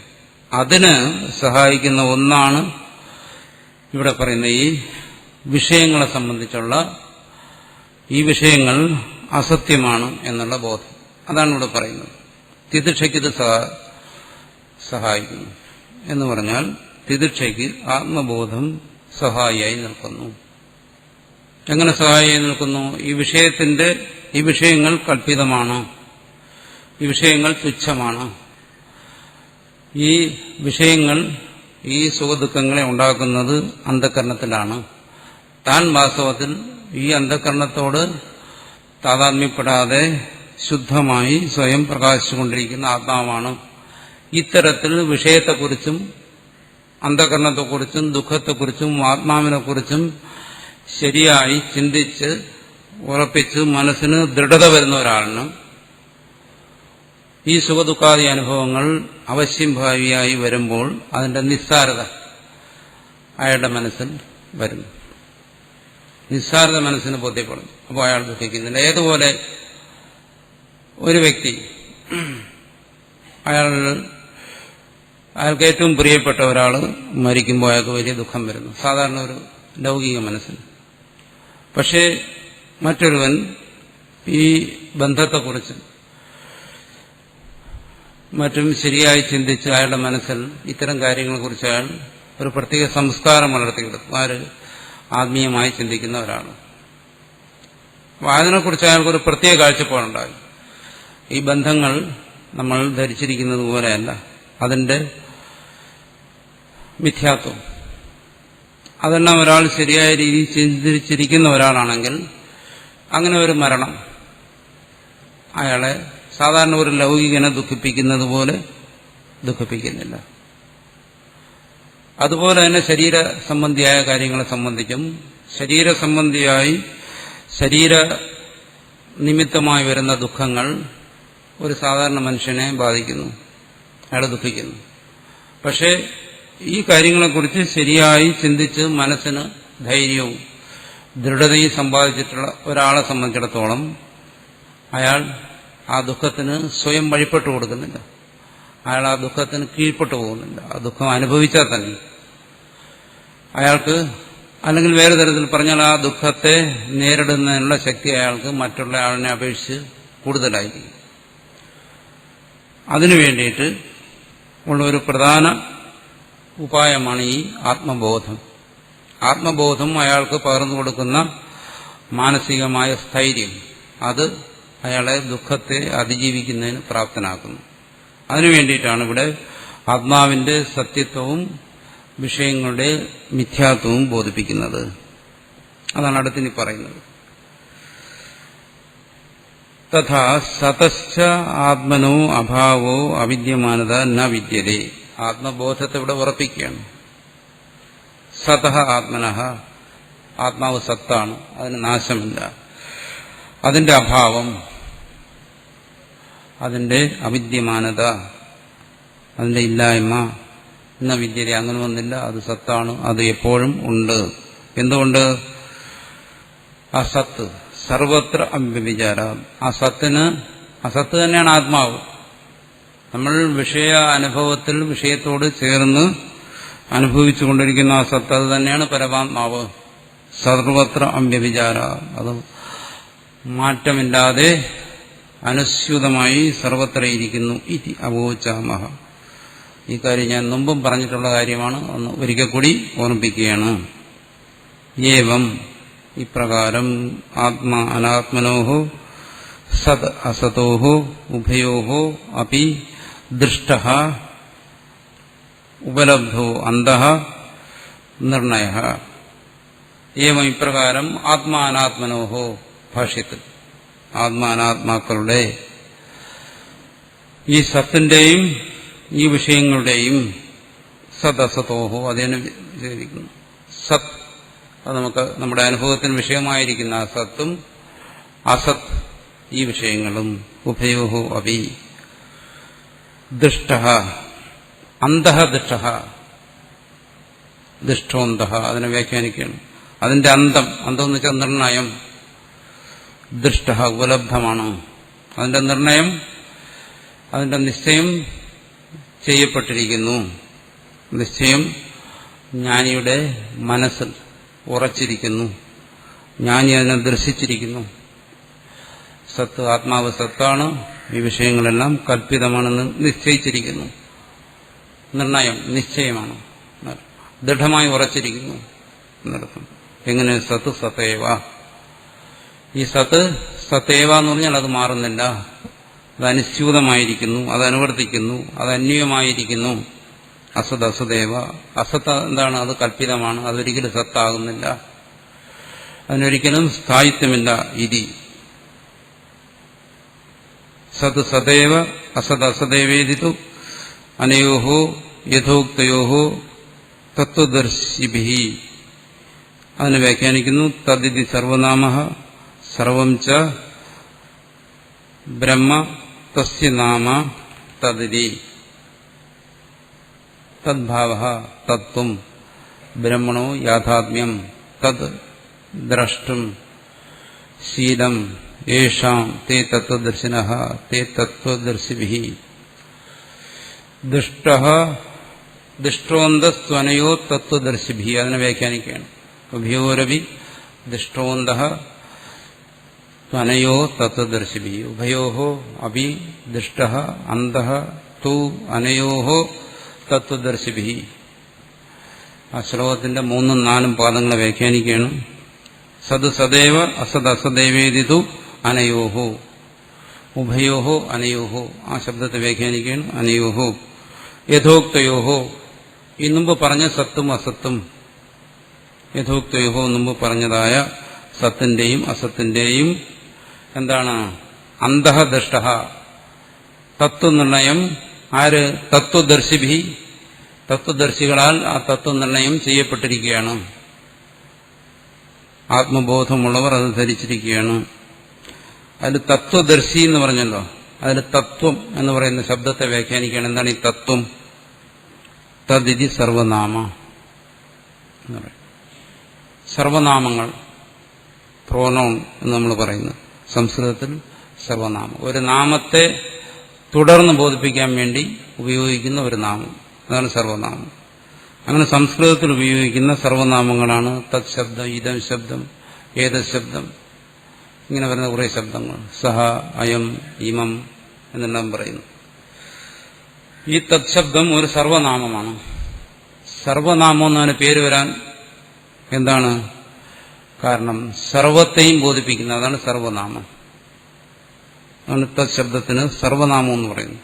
സർവനാമം എന്ന് പറയുന്നതിന് സംസ്കൃത ഗ്രാമറിൽ കൊടുത്തിരിക്കുന്ന ഒരു പേരാണ്, ഒരു സംജ്ഞയാണ് സർവനാമം. സർവത്തെയും ബോധിപ്പിക്കുന്ന നാമം എന്ന് വെച്ചാൽ ഇത് എന്തിനെ, ഏത് വസ്തുവിനെ, ആരെയും ബോധിപ്പിക്കാൻ വേണ്ടി ഉപയോഗിക്കാം. തത് ശബ്ദം രാമനെ കുറിച്ച് പറഞ്ഞു, പിന്നെ ആ രാമനെ ബോധിപ്പിക്കാൻ വേണ്ടി സ രാമഃ എന്ന് പറയുന്നു. അങ്ങനെ ഏത് വസ്തുവിനെയും, ഈ പ്രപഞ്ചത്തിലുള്ള ഏതൊന്നിനെയും ബോധിപ്പിക്കാൻ പറ്റിയൊരു ശബ്ദമാണ് തത് ശബ്ദം. അങ്ങനെ സർവത്തെയും ബോധിപ്പിക്കുന്നതുകൊണ്ട് അതിന് സർവനാമം. തത് ശബ്ദം കൊണ്ട് ബോധിപ്പിക്കാൻ കഴിയാത്തതായി ഒന്നുമില്ല. ഈശ്വരനെ കൂടി അതിന് അതുകൊണ്ട് ബോധിപ്പിക്കുന്നത്. തത്വമസി, തത് ത്വം ജീവൻ, അങ്ങനെ നമ്മൾ പഠിക്കുന്നുണ്ടല്ലോ. അപ്പോൾ തത്വം എന്ന് പറയുന്നത് ഏതിനെയും ബോധിപ്പിക്കാൻ പറ്റിയൊരു ശബ്ദമാണ്. അതുകൊണ്ടാണ് അതിന് സർവനാമം എന്ന് പറയുന്നത്. അപ്പൊ ഈ സർവനാമം എന്ന് പറയുന്നത്, ഈ സർവം എന്താണ്? സർവം ച ബ്രഹ്മ. സർവം എന്ന് പറയുന്ന വാസ്തവത്തിൽ ബ്രഹ്മമാണ്. കാരണം ഈ ബ്രഹ്മത്തിന് മാത്രമേ സർവത്തെയും ഉൾക്കൊള്ളാൻ പറ്റൂ. സർവത്തെയും ഉൾക്കൊണ്ടുകൊണ്ട് നിൽക്കുന്ന എന്താണ്? ബ്രഹ്മമാണ്. അതുകൊണ്ട് അതും സർവമായി. അല്ലെങ്കിൽ ആ ബ്രഹ്മമാണ് സർവാത്മകമായി നിൽക്കുന്നതെന്നർത്ഥം. സർവചരാചര രൂപത്തിൽ സർവാത്മക ഭാവത്തിൽ നിൽക്കുന്നത് ബ്രഹ്മമാണ്. അതുകൊണ്ട് ബ്രഹ്മം എന്താണ്? അത് സർവമാണ്. അപ്പൊ സർവശബ്ദത്തിന് ബ്രഹ്മം എന്നർത്ഥമായി. തസ്യ നാമ, ആ സർവത്തിന്റെ നാമം, ബ്രഹ്മത്തിന്റെ നാമം, അതാണ് തത് ശബ്ദം. അതാണ് തത്വമസി എന്നുള്ളിടത്ത് എന്താണ് തത് എന്നുള്ള ശബ്ദം ഉപയോഗിച്ചത്. സർവാത്മകമായി നിൽക്കുന്ന പരമാത്മാവിനെ ബോധിപ്പിക്കുന്നതിന് വേണ്ടി, അല്ലെങ്കിൽ സൂചിപ്പിക്കുന്നതിന് വേണ്ടി, അല്ലെങ്കിൽ ലക്ഷിപ്പിക്കുന്നതിന് വേണ്ടി, ലക്ഷീകരിക്കുന്നതിന് വേണ്ടി, അങ്ങനെ അദ്വൈതികൾ പറയും തത് ശബ്ദം ഉപയോഗിക്കുന്നു. അതുകൊണ്ട് തസ്യ നാമ ബ്രഹ്മണ, ആ ബ്രഹ്മത്തിന്റെ നാമമാണ് തത്, തത്ത് എന്ന് പറയുന്നത്. അപ്പൊ തത് ശബ്ദത്തിന്, തത്വം എന്ന് പറയുന്ന തത് ശബ്ദത്തിന്റെ അർത്ഥം പറഞ്ഞു. എന്താണ്? ബ്രഹ്മം. തദ്ഭാവ, തദ്ഭാവം, തത് ശബ്ദത്തിൽ നിന്ന് ഭാവാർത്ഥത്തിൽ അതിന്റെ അവസ്ഥ. ഇവിടെ ബ്രഹ്മത്തെക്കുറിച്ച് പറയുമ്പോൾ സാധാരണ ഭാവം, ഭാവാർത്ഥത്തിൽ പ്രത്യയങ്ങൾ വരുന്നു എന്ന് പറയുന്നു. ഭാവം എന്ന് വെച്ചാൽ ഒരു വസ്തുവിന്റെ ധർമ്മം, ഒരു വസ്തുവിന്റെ ഗുണം, ഒരു വസ്തുവിന്റെ അസാധാരണത്വം, ഇതിനൊക്കെയാണ് ഭാവം എന്ന് പറയുന്നത്. ബ്രാഹ്മണസ്യ ഭാവ, ബ്രാഹ്മണത്വം എന്ന് പറയും. ബ്രാഹ്മണത്വം അതെന്താണ്? ആ ബ്രാഹ്മണന്റെ ഭാവമാണെന്ന് വെച്ചാൽ ബ്രാഹ്മണന്റെ ധർമ്മമാണ്, ശമതമാദി ഗുണങ്ങൾ, അതാണ് ബ്രാഹ്മണത്വം എന്ന് പറയും. മനുഷ്യന്റെ ഭാവം, മനുഷ്യത്വം, അതെന്താണ് എന്ന് പറയുമ്പോൾ അവിടെ എന്താ ഉദ്ദേശിച്ചിരിക്കുന്നത്? മനുഷ്യനിലിരിക്കുന്ന അസാധാരണത, മറ്റു പ്രാണികളിൽ നിന്നും മനുഷ്യനെ വേർതിരിക്കുന്ന അസാധാരണ ഭാവങ്ങൾ, ഗുണവിശേഷങ്ങളും രൂപവും ആകൃതിയും എല്ലാം. അപ്പോൾ ഒരു വസ്തുവിലിരിക്കുന്ന ധർമ്മത്തെ ആണ് സാധാരണ ഭാവം എന്ന് പറയുന്നത്. ഇവിടെ തത് എന്ന് പറഞ്ഞു കഴിഞ്ഞാൽ ബ്രഹ്മം, ആ ബ്രഹ്മത്തിന്റെ ഭാവം. ബ്രഹ്മം എന്താണ്? നിർധർമ്മകമാണ്. അതുകൊണ്ടെന്താണ് അവിടെ ഭാവമില്ല ബ്രഹ്മത്തിന്, പ്രത്യേകിച്ച് ഭാവമൊന്നുമില്ല. അപ്പൊ പിന്നെ ഭാവം എന്ന് പറഞ്ഞാൽ എന്താണ്? അതിന്റെ സ്വരൂപം, തദ്ഭാവം, ആ ബ്രഹ്മസ്വരൂപം. ഇതിന് സ്വരൂപമേ ഉള്ളൂ. സ്വരൂപ ഭിന്നമായിട്ട് അതിൽ ഗുണങ്ങളോ മാനങ്ങളോ ധർമ്മങ്ങളോ അസാധാരണമായി യാതൊന്നും തന്നെ ഇല്ല. അതുകൊണ്ട് തദ്ഭാവ തത്വം എന്നാണ്. എന്താണ് ബ്രഹ്മണോ യാഥാത്മ്യം? ബ്രഹ്മത്തിന്റെ യാഥാത്മ്യം എന്നുവെച്ചാൽ ബ്രഹ്മത്തിന്റെ സ്വരൂപസ്ഥിതി. അതാണ് ബ്രഹ്മത്തിന്റെ യാഥാത്മ്യം. യാഥാത്മ്യം എന്ന് വെച്ചാൽ യാഥാർത്ഥ്യം എന്ന് പറയുന്നതാണ്. ബ്രഹ്മത്തിന്റെ ആ സ്വരൂപസ്ഥിതി എന്താണോ അത് നിത്യശുദ്ധ മുക്ത സ്വരൂപമാണ് എന്ന് പറയുമ്പോൾ അതിലെല്ലാം ഉൾപ്പെട്ടു കഴിഞ്ഞു. അതാണ് ബ്രഹ്മത്തിന് മാത്രം അവകാശപ്പെടാമെന്നുള്ള സവിശേഷത. അങ്ങനെയുള്ള ബ്രഹ്മസ്വരൂപത്തെ തദ്ദൃഷ്ടം ശീലം യേശാം, അതിന് തത്വദർശിയെ വ്യാഖ്യാനിക്കണം. അപ്പൊ തത്വം എന്ന് പറഞ്ഞാൽ ബ്രഹ്മസ്വരൂപം എന്ന് കിട്ടി. അപ്പൊ തത്വദർശി എന്ന് പറഞ്ഞാലോ പറയുന്നു തത്, ആ ബ്രഹ്മസ്വരൂപത്തെ ദ്രഷ്ടും സാക്ഷാത്കരിക്കുന്നത്, ശീലമായിരിക്കുന്നത്, സഹജമായിരിക്കുന്നത് യേശാം ആർക്കാണോ തേ തത്വദർശിനഃ. ആത്മസാക്ഷാത്കാരം സഹജമായിരിക്കുന്നവരെന്നർത്ഥം. അതാണ് തത് ദൃഷ്ടം ശീലം യേശാം. ആത്മസാക്ഷാത്കാരം സഹജമായിരിക്കുക. സഹജമായിരിക്കുക എന്ന് വെച്ചാൽ ആത്മാവിനെ കുറിച്ച് കേട്ടുള്ള അറിവ് പോരാ, ആത്മാവിനെ കുറിച്ച് ധ്യാനിച്ചാൽ പോരാ, ആത്മാവിനെ ഏതെങ്കിലും ഒരു സമാധി അവസ്ഥയിൽ ആത്മാവിനെ അറിഞ്ഞിട്ട് മടങ്ങി വന്നാൽ പോരാ, മറിച്ചോ അത് ശീലം സഹജമായി തന്നെ ഇരിക്കണം. സദാ ആത്മനിഷ്ഠയിലിരിക്കുന്നവർ അവരാണ് തത്വദർശികൾ. തൈഹി അവരാൽ തത്വദർശിഭി. തത്വദർശികൾ എന്ത് ചെയ്തിരിക്കുന്നു? ആത്മയാഥാത്മ്യത്തെ അറിഞ്ഞിരിക്കുന്നു. അവരാണ് തത്വദർശികൾ. അവർ ഇതിനെക്കുറിച്ച് പറഞ്ഞിട്ടുണ്ട്. എന്താണ് സത്യം, എന്താണ് അസത്യം എന്നവർ വിശദീകരിച്ചിട്ടുണ്ട്. ദുഷ്ടഃ അന്തഃ തത്വദർശിഭി അത് വ്യാഖ്യാനിച്ചു കഴിഞ്ഞു. അതുകൊണ്ട് ത്വമപി തത്വദർശിനാം ദൃഷ്ടിം ആശ്രിത്യ ശോകം മോഹം ച ഹിത്വ ശീതോഷ്ണാദീനി നിയത അനിയത രൂപാണി ദ്വന്ദ്വാനി വികാരോ അയം അസന്നേവ മരീചി ജലവ മിഥ്യ അവഭാസതൈതി മനസ്സിൽ നിശ്ചിത്യ തിദിക്ഷസ്വ. ആ തിദിക്ഷയെ നമ്മൾ നേരത്തെ ചർച്ച ചെയ്ത രീതിയിൽ ഇവിടെ അവതരിപ്പിക്കുകയാണ്. മനസ്സിൽ നിശ്ചിത്യ തിദിക്ഷസ്വ. ഒരു കാര്യം നീ മനസ്സിൽ നിശ്ചയിച്ചുറപ്പിക്കണം. അങ്ങനെ നിശ്ചയിച്ചുറപ്പിച്ചു കഴിഞ്ഞാൽ ഈ പറയുന്ന ദ്വന്ദ്വങ്ങളെ അതിജീവിക്കുന്നതിനുള്ള ശേഷി നിനക്കുണ്ടാകും. ആ അതിജീവനമാണ് തിദിക്ഷ. എങ്ങനെ? ത്വമപി, ഇവിടെ അർജുനനോട് ഭഗവാൻ പറയുന്നു, നീയും തത്വദർശിനാം ദൃഷ്ടിം ആശ്രിത്യ പറയുന്നു. തത്വദർശികളുടെ ദൃഷ്ടിയെ ആശ്രയിച്ചിട്ട്, അത് പ്രധാനപ്പെട്ട ഒരു കാര്യമാണ്. തത്വദർശികളുടെ ദൃഷ്ടി എന്ന് പറഞ്ഞാൽ എന്താണ്? അതവരുടെ സഹജ അനുഭവം, സഹജഭാവം. അതാണ് തത്വദർശികളുടെ ദൃഷ്ടി എന്ന് പറയുന്നത്. ദൃഷ്ടി എന്ന് പറയുന്നതിന് കണ്ണെന്നുള്ള അർത്ഥമുണ്ട്. അത്തരം ഒരർത്ഥത്തെ ഇവിടെ എടുക്കരുത്. അപ്പൊ തത്വദർശികളുടെ ആ സഹജഭാവത്തെ അതിനെ ആശ്രിത്യ, അതിനെ ആശ്രയിച്ചിട്ട്. ഇപ്പോ ഒരു സാധകൻ അയാൾക്ക് എങ്ങനെ ഈ തത്വദർശിയുടെ തത്വജ്ഞാനിയുടെ സഹജഭാവത്തെ ആശ്രയിക്കാൻ കഴിയും? അപ്പോ തത്വജ്ഞാനിയുടെ സഹജഭാവത്തെ എവിടെയെല്ലാം വിശദീകരിക്കുന്നുണ്ടോ, എവിടെയെല്ലാം അതിനെക്കുറിച്ച് പറയുന്നുണ്ടോ, അതെല്ലാം സാധകന് അതിനെ ആശ്രയിക്കാൻ വേണ്ടിയിട്ടാണ്, അതിനെ പിന്തുടരാൻ വേണ്ടിയിട്ടാണ് എന്നറിയും. ആണ് വേറെ തരത്തിൽ പറയും, യദ്യദാചരതി ശ്രേഷ്ഠ തത്തദേവ ഇതരോ ജനം. ശ്രേഷ്ഠന്മാരെന്താചരിക്കുന്നോ അതിനെ തന്നെ മറ്റുള്ളവരും ആചരിക്കണം എന്ന് പറയും. അതിൻ്റെ ഇതിൻ്റെയും താല്പര്യം ഒന്നുമല്ല. അപ്പൊ ശ്രേഷ്ഠന്മാർ എന്താണോ ആചരിക്കുന്നത് അതുപോലെ മറ്റുള്ളവരും ആചരിക്കണമെന്ന് പറയുമ്പോൾ ഒരിക്കലും അവിടെ ബാഹ്യാചരണങ്ങളെ അല്ല ഉദ്ദേശിക്കുന്നു. ബാഹ്യാചരണത്തെ നമ്മൾ ഉദ്ദേശിക്കുകയാണെങ്കിൽ ശ്രേഷ്ഠൻ എന്ന് നമ്മൾ കരുതുന്നയാൾ എന്ത് ചെയ്യുന്നു അതുപോലെ എല്ലാം നമ്മളും ചെയ്യേണ്ടി വരും. അവരിയ്ക്കുന്നത് പോലെ ഇരിക്കേണ്ടി വരും, അവർ നടക്കുന്നത് പോലെ നടക്കേണ്ടി വരും, അവരിടുന്നത് പോലെയുള്ള ഡ്രസ്സ് നമുക്ക് ഇടേണ്ടി വരും, അവർ ചുമക്കുന്നത് പോലെ ചുമയ്ക്കും, അവർ തുപ്പുന്നത് പോലെ തുപ്പും, ഇതെല്ലാം അതുപോലെ ചെയ്യും. എന്നുവെച്ചാൽ ബാഹ്യമായി അതുപോലെ അനുകരിക്കുകയല്ല ഇവിടെ പറയുന്നു. തത്വദർശിനാം ദൃഷ്ടിം ആശ്രിത്യ എന്നാണ്. തത്വദർശിയുടെ ആ സഹജഭാവത്തെ നമ്മൾ ബുദ്ധി കൊണ്ട് ഗ്രഹിക്കുന്നു, ഭാവനയിലൂടെ മനസ്സിലാക്കും. അതേ പറ്റും. അവരുടെ ആന്തരികമായ ഭാവത്തെ ഉൾക്കൊള്ളാൻ പറ്റത്തില്ല. ആരുടെയും ആന്തരികമായ ഭാവത്തെ മറ്റൊരാൾക്ക് ഉൾക്കൊള്ളാൻ പറ്റത്തില്ല. ഇനി ഏതെങ്കിലും തരത്തിൽ അത് ഒരാൾ ഉൾക്കൊണ്ടു കഴിഞ്ഞാൽ അത് അയാളുടേതായി പോകും, മറ്റൊരാളുടേതല്ല. അങ്ങനെ ആയിത്തീരും. ഇപ്പോൾ ഒരാൾ സന്തോഷിക്കുന്നു, അത് കണ്ടിട്ട് നമ്മൾ സന്തോഷിച്ചു കഴിഞ്ഞാൽ എന്താണ് അവിടെ നിന്ന് ആ സന്തോഷം നമ്മളിലേക്ക് പകരുന്നു എന്ന് നമ്മൾ പറയുന്നു, സാധാരണ ഭാഷയിൽ പറയാം. പക്ഷെ വാസ്തവത്തിൽ അങ്ങനെയല്ല. എന്താണ് അയാളുടെ സന്തോഷം അയാൾക്ക്, നമ്മുടെ സന്തോഷം നമുക്ക്. നമ്മളിൽ അവിടെ പുതുതായി സന്തോഷം ഉണ്ടാവുകയാണ്, അതിന് മറ്റൊരു വ്യക്തിയുടെ സന്തോഷം നിമിത്തമായി. ഇതുപോലെ ദുഃഖവും നിമിത്തമാകുന്നു. അപ്പൊ ഇവിടെ എന്താണ്, ഒന്നിൽ നിന്നും മറ്റൊന്നിലേക്ക് വാസ്തവത്തിൽ പകരുന്നില്ല. പക്ഷേ ഒരു സന്തോഷത്തിന് വേറൊരാളിൽ സന്തോഷത്തെ ഉണ്ടാക്കാൻ കഴിയും, അതിനുള്ള കഴിവുണ്ട്. എങ്ങനെ? അതൊരു നിമിത്തമായി നിന്നുകൊണ്ട് ഉണ്ടാക്കാൻ കഴിയുന്നു. അവരവരുടെ സന്തോഷം അവരവരുടെ സ്വന്തം.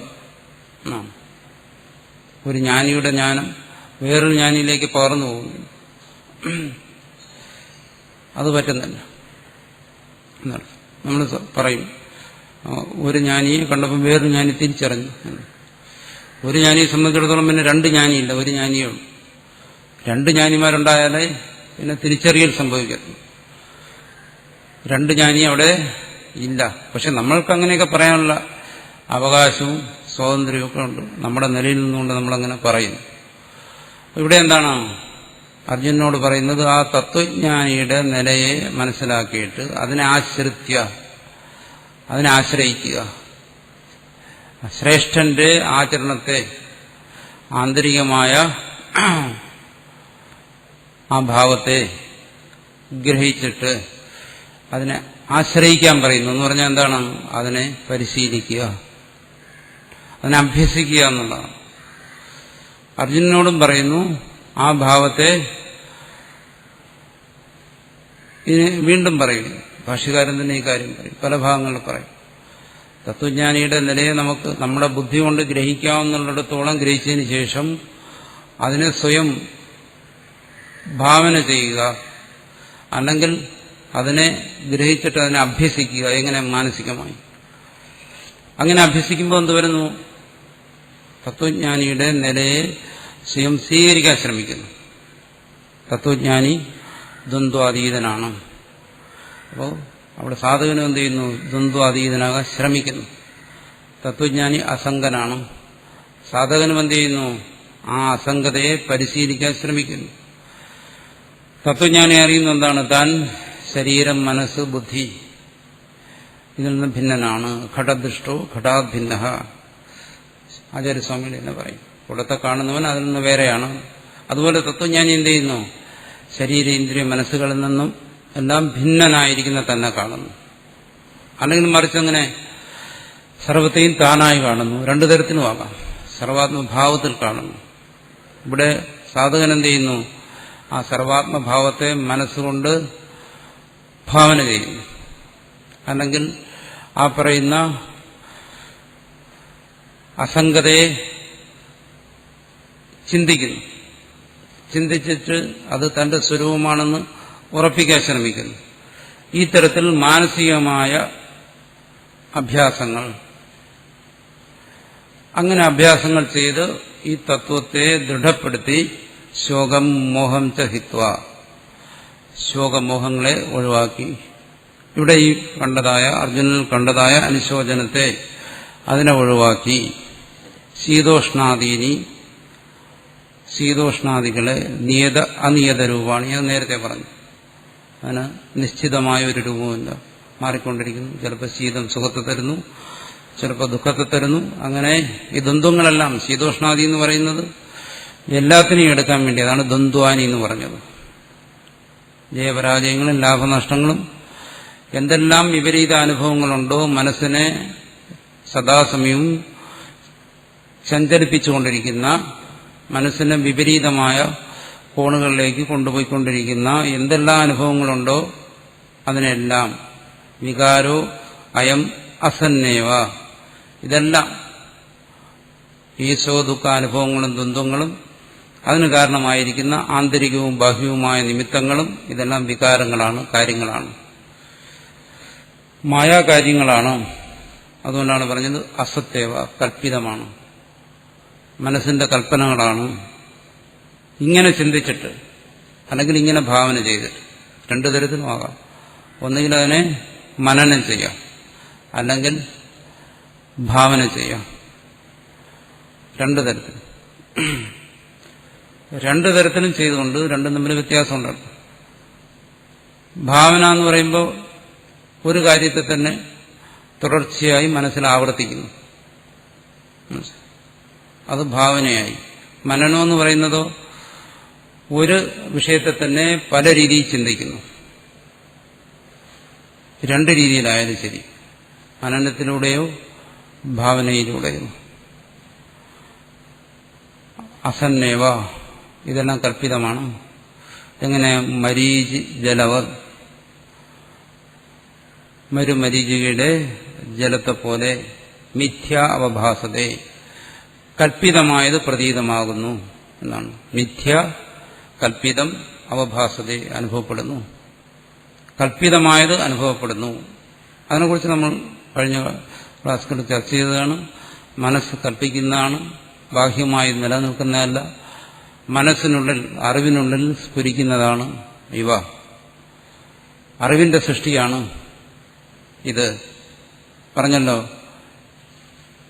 സൻഘടഃ, അവിടെ ഈ ഘടം എന്ന് പറയുന്നത് സത്തിനോട് ചേർന്ന് നിലനിൽക്കുന്നു. അതുകൊണ്ടത് കൽപ്പിതം. ആരാ ഇതിനെ കൽപ്പിച്ചത്? എവിടെ ഇത് കൽപ്പിച്ചു? എവിടുന്നാ ഇത് വന്നത്? സത്ത് തന്നെ സ്വയം തന്നിൽ കൽപ്പിച്ചിരിക്കുകയാണ്. അതാണ് കൽപ്പിതം. അസത്യം പ്രതീതമാകുന്നു. അസത്യത്തെ ആര് പ്രതീതമാക്കി? സത്യം തന്നെ പ്രതീതമാക്കിയത്. സത്ത് തന്നെയാണ് അവിടെ അങ്ങനെ ഒരു വസ്തുവിനെ കൊണ്ടുവന്നത്. സത്തിന്റെ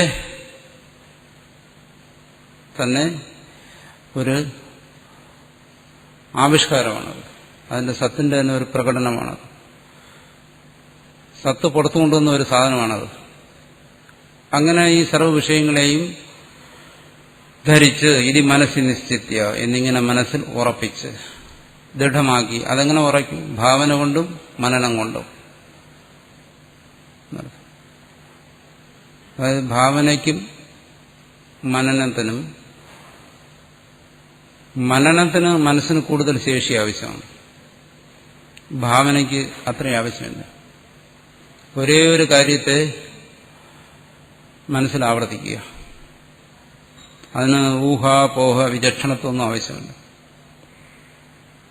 ഒരാളടുത്ത്, ഒരു ശിഷ്യന്റെ അടുത്ത് ഗുരു പറഞ്ഞു, പരബ്രഹ്മം എന്ന് പറയുന്നത് മാടപ്പോത്താണെന്ന് പറഞ്ഞു, പോത്താണെന്ന് പറഞ്ഞു. അയാൾ എന്താണ് ചെയ്തത് അവിടെ? അയാൾ കൂടുതൽ ചിന്തിക്കാനൊന്നും പോയില്ല. ആ പരബ്രഹ്മത്തെ അതായി ആ പോത്തായിട്ട് ഭാവന ചെയ്തു. ഇതാണ് ഭാവന എന്ന് പറയുന്നത്. അയാൾ അതങ്ങനെ ഇങ്ങ് ധരിച്ചു. നിഷ്കളങ്കമായ മനസ്സ് അങ്ങനെ അങ്ങ് ധരിച്ചു. ശ്രദ്ധയോടുകൂടി അത് ഭാവന ചെയ്തു. അവിടെ ചിന്തിക്കാനൊന്നും പോയില്ല. ചിന്തിക്കുന്നവനത് സ്വീകരിക്കാൻ പറ്റത്തില്ല. അവൻ പറയും, പോത്തെന്ന് പറഞ്ഞാൽ അതിന് കൊമ്പും കാലും എല്ലാം ഉണ്ടാകും, പരബ്രഹ്മമാണ്. അത്രയെങ്കിലും എനിക്കറിയാവുന്നവൻ കരുത്. അവനെന്ത് ചെയ്യും? ഗുരുവിനോട് എതിർവാദത്തിന് വരുമ്പോഴും ഗുരു തെറ്റിദ്ധരിച്ചാണ് ബ്രഹ്മം എന്ന് പറയുന്നത് നിത്യശുദ്ധമുക്ത സ്വരൂപമാണ്, അതൊരിക്കലും ഒരു പോത്താകാൻ വഴിയില്ല എന്ന് ഗുരുവിനെ ഉപദേശിക്കും, മനനം ചെയ്യും. ഭാവന ചെയ്യുന്നവൻ അങ്ങനെയില്ല. ഗുരു പറയുകയാണ് അത് പോത്തെന്ന് പറഞ്ഞാൽ അവനെ സംബന്ധിച്ചത് പോത്ത്, ഒരു സംശയമില്ല. അവിടെ അവൻ ഭാവനയാ ചെയ്യും, ദൃഢമായ ശ്രദ്ധയോടുകൂടി ഭാവന ചെയ്യുന്നു. അങ്ങനെ ഭാവന ചെയ്യുന്നവന് എന്ത് ചെയ്യുന്നു? അങ്ങനെയാണല്ലോ ഐതിഹ്യം പറയുന്നത്. അവനത് ആ തരത്തിൽ തന്നെ അവന് സാക്ഷാത്കരിക്കാൻ കഴിഞ്ഞു. മനനം ചെയ്യുന്നവൻ അങ്ങനെയല്ല. അതിനെക്കുറിച്ച് അവൻ കൂടുതൽ ചിന്തിക്കും. ഒരുപടി കൂടി അവൻ വേറെ തലത്തിലാണ് നിൽക്കുന്നത്. ആരാണ് മുന്നിൽ, ആരാണ് പിന്നിലെന്ന് അതുള്ളതല്ല വിഷയം. അത് വേറെ തലത്തിൽ, ഇത് മറ്റൊരു തലത്തിൽ സംഭവിക്കുന്നു. എന്തായാലും ശരി, മനസ്സിൽ നിശ്ചിത്യ. രണ്ടു കൂട്ടരെ സംബന്ധിച്ചും എന്താണ്? മനസ്സിൽ ആ ദൃഢത വരണം, അതിനെ ഉറപ്പിക്കണം. അങ്ങനെ ഉറപ്പിച്ചിട്ട് അതാണ് തിദിക്ഷസ്വ, ഇതിനെ സഹിക്കുക എന്നർത്ഥം. അപ്പോൾ ആത്മബോധത്തെ, തത്വജ്ഞാനിയുടെ ആത്മബോധത്തെ ഭാവന ചെയ്ത് മനസ്സിൽ ദൃഢമാക്കി ആ മനസ്സിൽ നിന്ന് അങ്ങനെ കൈവരിക്കുന്ന ദൃഢത കൊണ്ടും ഇതിനെ സഹിക്കാം. നേരത്തെ പറഞ്ഞത് കൂടാതെ സഹിക്കുന്നതിനുള്ള ഒരു മുഖ്യമായ ഉപായം ഇതാണ്. ഇതിന്റെ നിസ്സാരതയെ ധരിക്കുക. അത് നമുക്ക് സാധാരണഗതി പറയാമല്ലോ. ഒരു കാര്യത്തിന്റെ, നമ്മൾ ഗൗരവമെന്ന് കരുതുന്ന ഒരു കാര്യത്തിന്റെ നിസ്സാരതയെ നമുക്ക് ബോധ്യപ്പെട്ടു കഴിഞ്ഞാൽ ആ കാര്യത്തെ നമുക്ക് വളരെ ലാഘവത്തോടുകൂടി കൈകാര്യം ചെയ്യാൻ പറ്റും. ശാസ്ത്ര ചിന്തനത്തിനും അതുതന്നെയാണ്. ശാസ്ത്രം പലർക്കും വഴങ്ങാത്ത എന്തുകൊണ്ട്? ശാസ്ത്രത്തിന് വളരെ ഗൗരവമായി, എന്തോ വളരെ അസാധ്യമായ ഒന്നായി ഒരാൾ കരുതുന്നു. അങ്ങോട്ട് പ്രവേശിക്കാൻ കഴിയാത്ത ഒന്നാണ് എന്ന് കരുതുന്നു. ശാസ്ത്രം വഴങ്ങത്തില്ല. ശാസ്ത്രത്തെ അങ്ങനെ ഭയത്തോടെ കാണാതെ ശാസ്ത്രത്തെ അത് വാസ്തവത്തിൽ എങ്ങനെയാണോ ആ രീതി അതിനെ കണ്ടുകഴിഞ്ഞാൽ, വില കുറച്ച് കാണുക എന്നുള്ളതല്ല, ഈ പറയുന്ന ഭയപ്പാടോടുകൂടി അതിനെ കാണാതെ കണ്ടുകഴിഞ്ഞാൽ അത് ആർക്കും വഴങ്ങുന്ന ഒന്നാണ്, ആർക്കും അത് ഗ്രഹിക്കാവുന്ന ഒന്നാണ്. ഇത് സർവ്വ വിഷയങ്ങളെ സംബന്ധിച്ചും അങ്ങനെയാണ്. ഒരു വിഷയത്തെ നമ്മൾ ഭയപ്പാടോടുകൂടി കണ്ടുകഴിഞ്ഞാൽ ആ വിഷയം നമ്മളിൽ നിന്ന് അകന്നു പോകും. മറിച്ച് അതിനെ അസാധ്യമല്ല, തനിക്ക് സാധ്യമാണെന്ന് കണ്ടുകഴിഞ്ഞാൽ. അതുപോലെ ഇവിടെ പറയുകയാണ്, ഈ സർവ്വ ദ്വന്ദ്ങ്ങളെയും തുച്ഛമായി കണ്ട്, കൽപ്പിതമായി കണ്ട്, ഈ ദ്വന്ദ്ങ്ങളിൽ നിന്നുള്ള ഇത് ബാഹ്യമായുള്ള ദ്വന്ദ്ങ്ങളിൽ നിന്നുള്ള വിപരീത അനുഭവങ്ങളെയും ആന്തരികമായി അനുഭവപ്പെടുന്ന ദ്വന്ദ്ങ്ങളെയും ഒരാൾ അതിജീവിക്കണം. അതാണ് തിദിക്ഷസ്വ എന്ന് പറയുന്നത്. ഇതാണ് ഭഗവാന്റെ താല്പര്യം എന്ന് പറയുന്നത്. ഇനി ആ ശ്ലോകത്തിലേക്ക് നോക്കാം. ഇവിടെ ഭാഷ്യം തുറന്നിരിക്കുകയാണ്.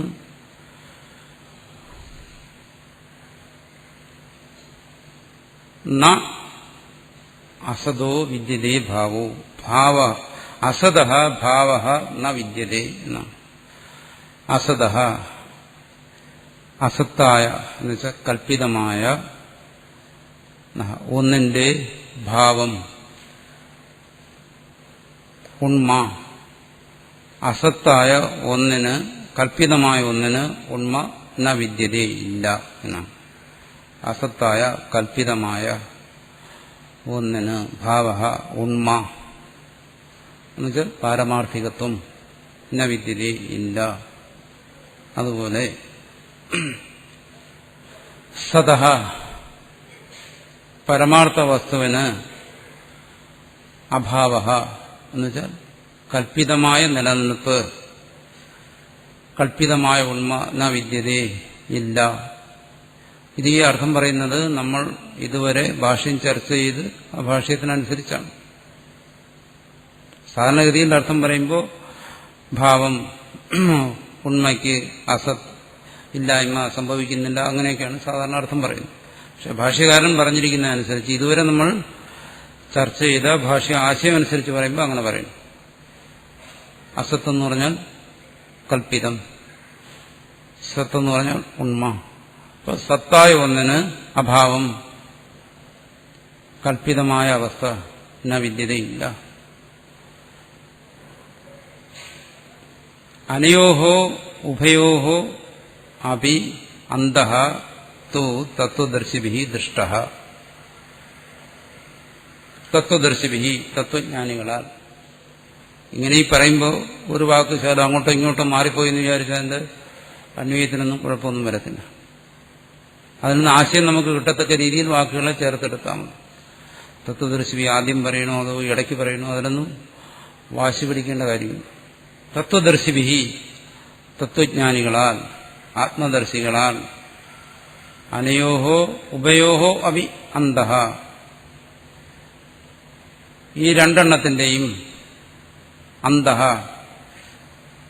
നിർണയം, ദൃഷ്ടഃ ദർശിക്കപ്പെട്ടിരിക്കുന്നു, സാക്ഷാത്കരിക്കപ്പെട്ടിരിക്കുന്നു. അനയോഹോ ഉഭയോഹോ അഭി, ഈ രണ്ടെണ്ണത്തിന്റെയും, ഏതിന്റെ? സത്തിന്റെയും അസത്തിന്റെയും. അതിന്റെ നിർണയം തത്വദർശികളാൽ ചെയ്യപ്പെട്ടിരിക്കുന്നു. കർമ്മണി പ്രയോഗമാണ്, വളച്ചു തിരിച്ചു പറഞ്ഞിരിക്കുകയാണ്. എന്നുവെച്ചാൽ നേരെ പറഞ്ഞു കഴിഞ്ഞാൽ തത്വദർശികൾക്ക് അതറിയാം എന്നേ ഉള്ളൂ. അത് ഭാഷയുടെ പ്രയോഗമനുസരിച്ചത് തത്വദർശിഭിഹി ദൃഷ്ട, തത്വദർശികളാൽ ചെയ്യപ്പെട്ടിരിക്കുന്നു എന്ന് പറഞ്ഞിരിക്കുന്നു. അപ്പോൾ ഈ രണ്ടെണ്ണത്തിന്റെയും തത്വം തത്വദർശികൾക്കറിയാം. അതിന്റെ നിശ്ചയാത്മകമായ ജ്ഞാനം ഉള്ളവരാണ് തത്വദർശികൾ എന്നർത്ഥം. എന്ന് പറഞ്ഞിട്ട് അർജുനനോട് പറയുന്നു, സുഖദുഃഖാദികളെ സഹിക്കുന്നതിന് ഈ ആത്മജ്ഞാനം, ജ്ഞാനികളുടെ ഈ ആത്മജ്ഞാനം അത് നിന്നെ സഹായിക്കും. അത് കുറേശ്ശെ നീ ശീലിക്കുക. തത്വജ്ഞാനികളുടെ നീയും അത് മനസ്സിലാക്കിയിരിക്കുക എന്നർത്ഥം. വാസ്തവത്തിനിവിടെ അർജുനനെ കർമ്മയോഗത്തിനാണ് പ്രേരിപ്പിക്കുന്നത്. അത് നമ്മുടെ മനസ്സിൽ ഓർമ്മ വേണം ഇപ്പോൾ. അപ്പോൾ കർമ്മയോഗം ചെയ്യുന്ന ഒരുവനും ഇത്തരത്തിലുള്ള തത്വജ്ഞാനം, ആത്മാവിനെ കുറിച്ചുള്ള യഥാർത്ഥത്തിലുള്ള ഒരു ജ്ഞാനം ആകാം. അതുകൊണ്ട് തകരാറില്ല എന്നാണ്. അപ്പോൾ ചോദിക്കുമ്പോൾ ജ്ഞാനകർമ്മ സമുച്ചയം, അതായത് അത് വേറെ കാര്യം. അതെന്താണ്? കർത്തൃത്വ ബുദ്ധിയും ആത്മബോധവും ഒരിക്കൽ ഒരിടത്തിരിക്കത്തില്ല. അവിടെയാണ് ജ്ഞാനകർമ്മ സമുച്ചയത്തെ നിഷേധിക്കുന്നത്. സാമാന്യമായൊരു ജ്ഞാനം ആത്മാവിനെ കുറിച്ച് അത് ആർക്കും ആകാം. ഏത് പ്രവൃത്തി ചെയ്യുന്ന ഒരുവനും അത്തരം ഒരു ജ്ഞാനം ആകാം എന്നുള്ളത് മാത്രമല്ല, അത് അവശ്യം ഒരാൾക്ക് ഉണ്ടായിരിക്കേണ്ടതുമാണ്. എന്താണ് ഇതിന്റെ ആത്മാവിന്റെ യഥാർത്ഥമായ സ്വരൂപം എന്താണ്, ശരീര മനസ്സ് ബുദ്ധികളുടെ നില എന്താണ്, ഈ തരത്തിലൊരു ജ്ഞാനം ആവശ്യമാണ്. അക്കാര്യമാണ് ഇവിടെ നമ്മൾ ചർച്ച ചെയ്യുന്നു. കർമ്മയോഗത്തിന്റെ പ്രകരണത്തിൽ നമ്മളത് കൂടുതൽ വിശദമായി ചർച്ച ചെയ്യും. ജ്ഞാനപരിശീലനവും കർമ്മയോഗ പരിശീലനവും തമ്മിൽ വരുന്ന വ്യത്യാസങ്ങൾ അവിടെ ചർച്ച ചെയ്യും. നാസതോ വിദ്യതേ ഭാവോ നാഭാവോ വിദ്യതേ സതഃ ഉഭയോരപി ദൃഷ്ടോന്തഃ ത്വനയോസ്തത്വദർശിഭിഃ.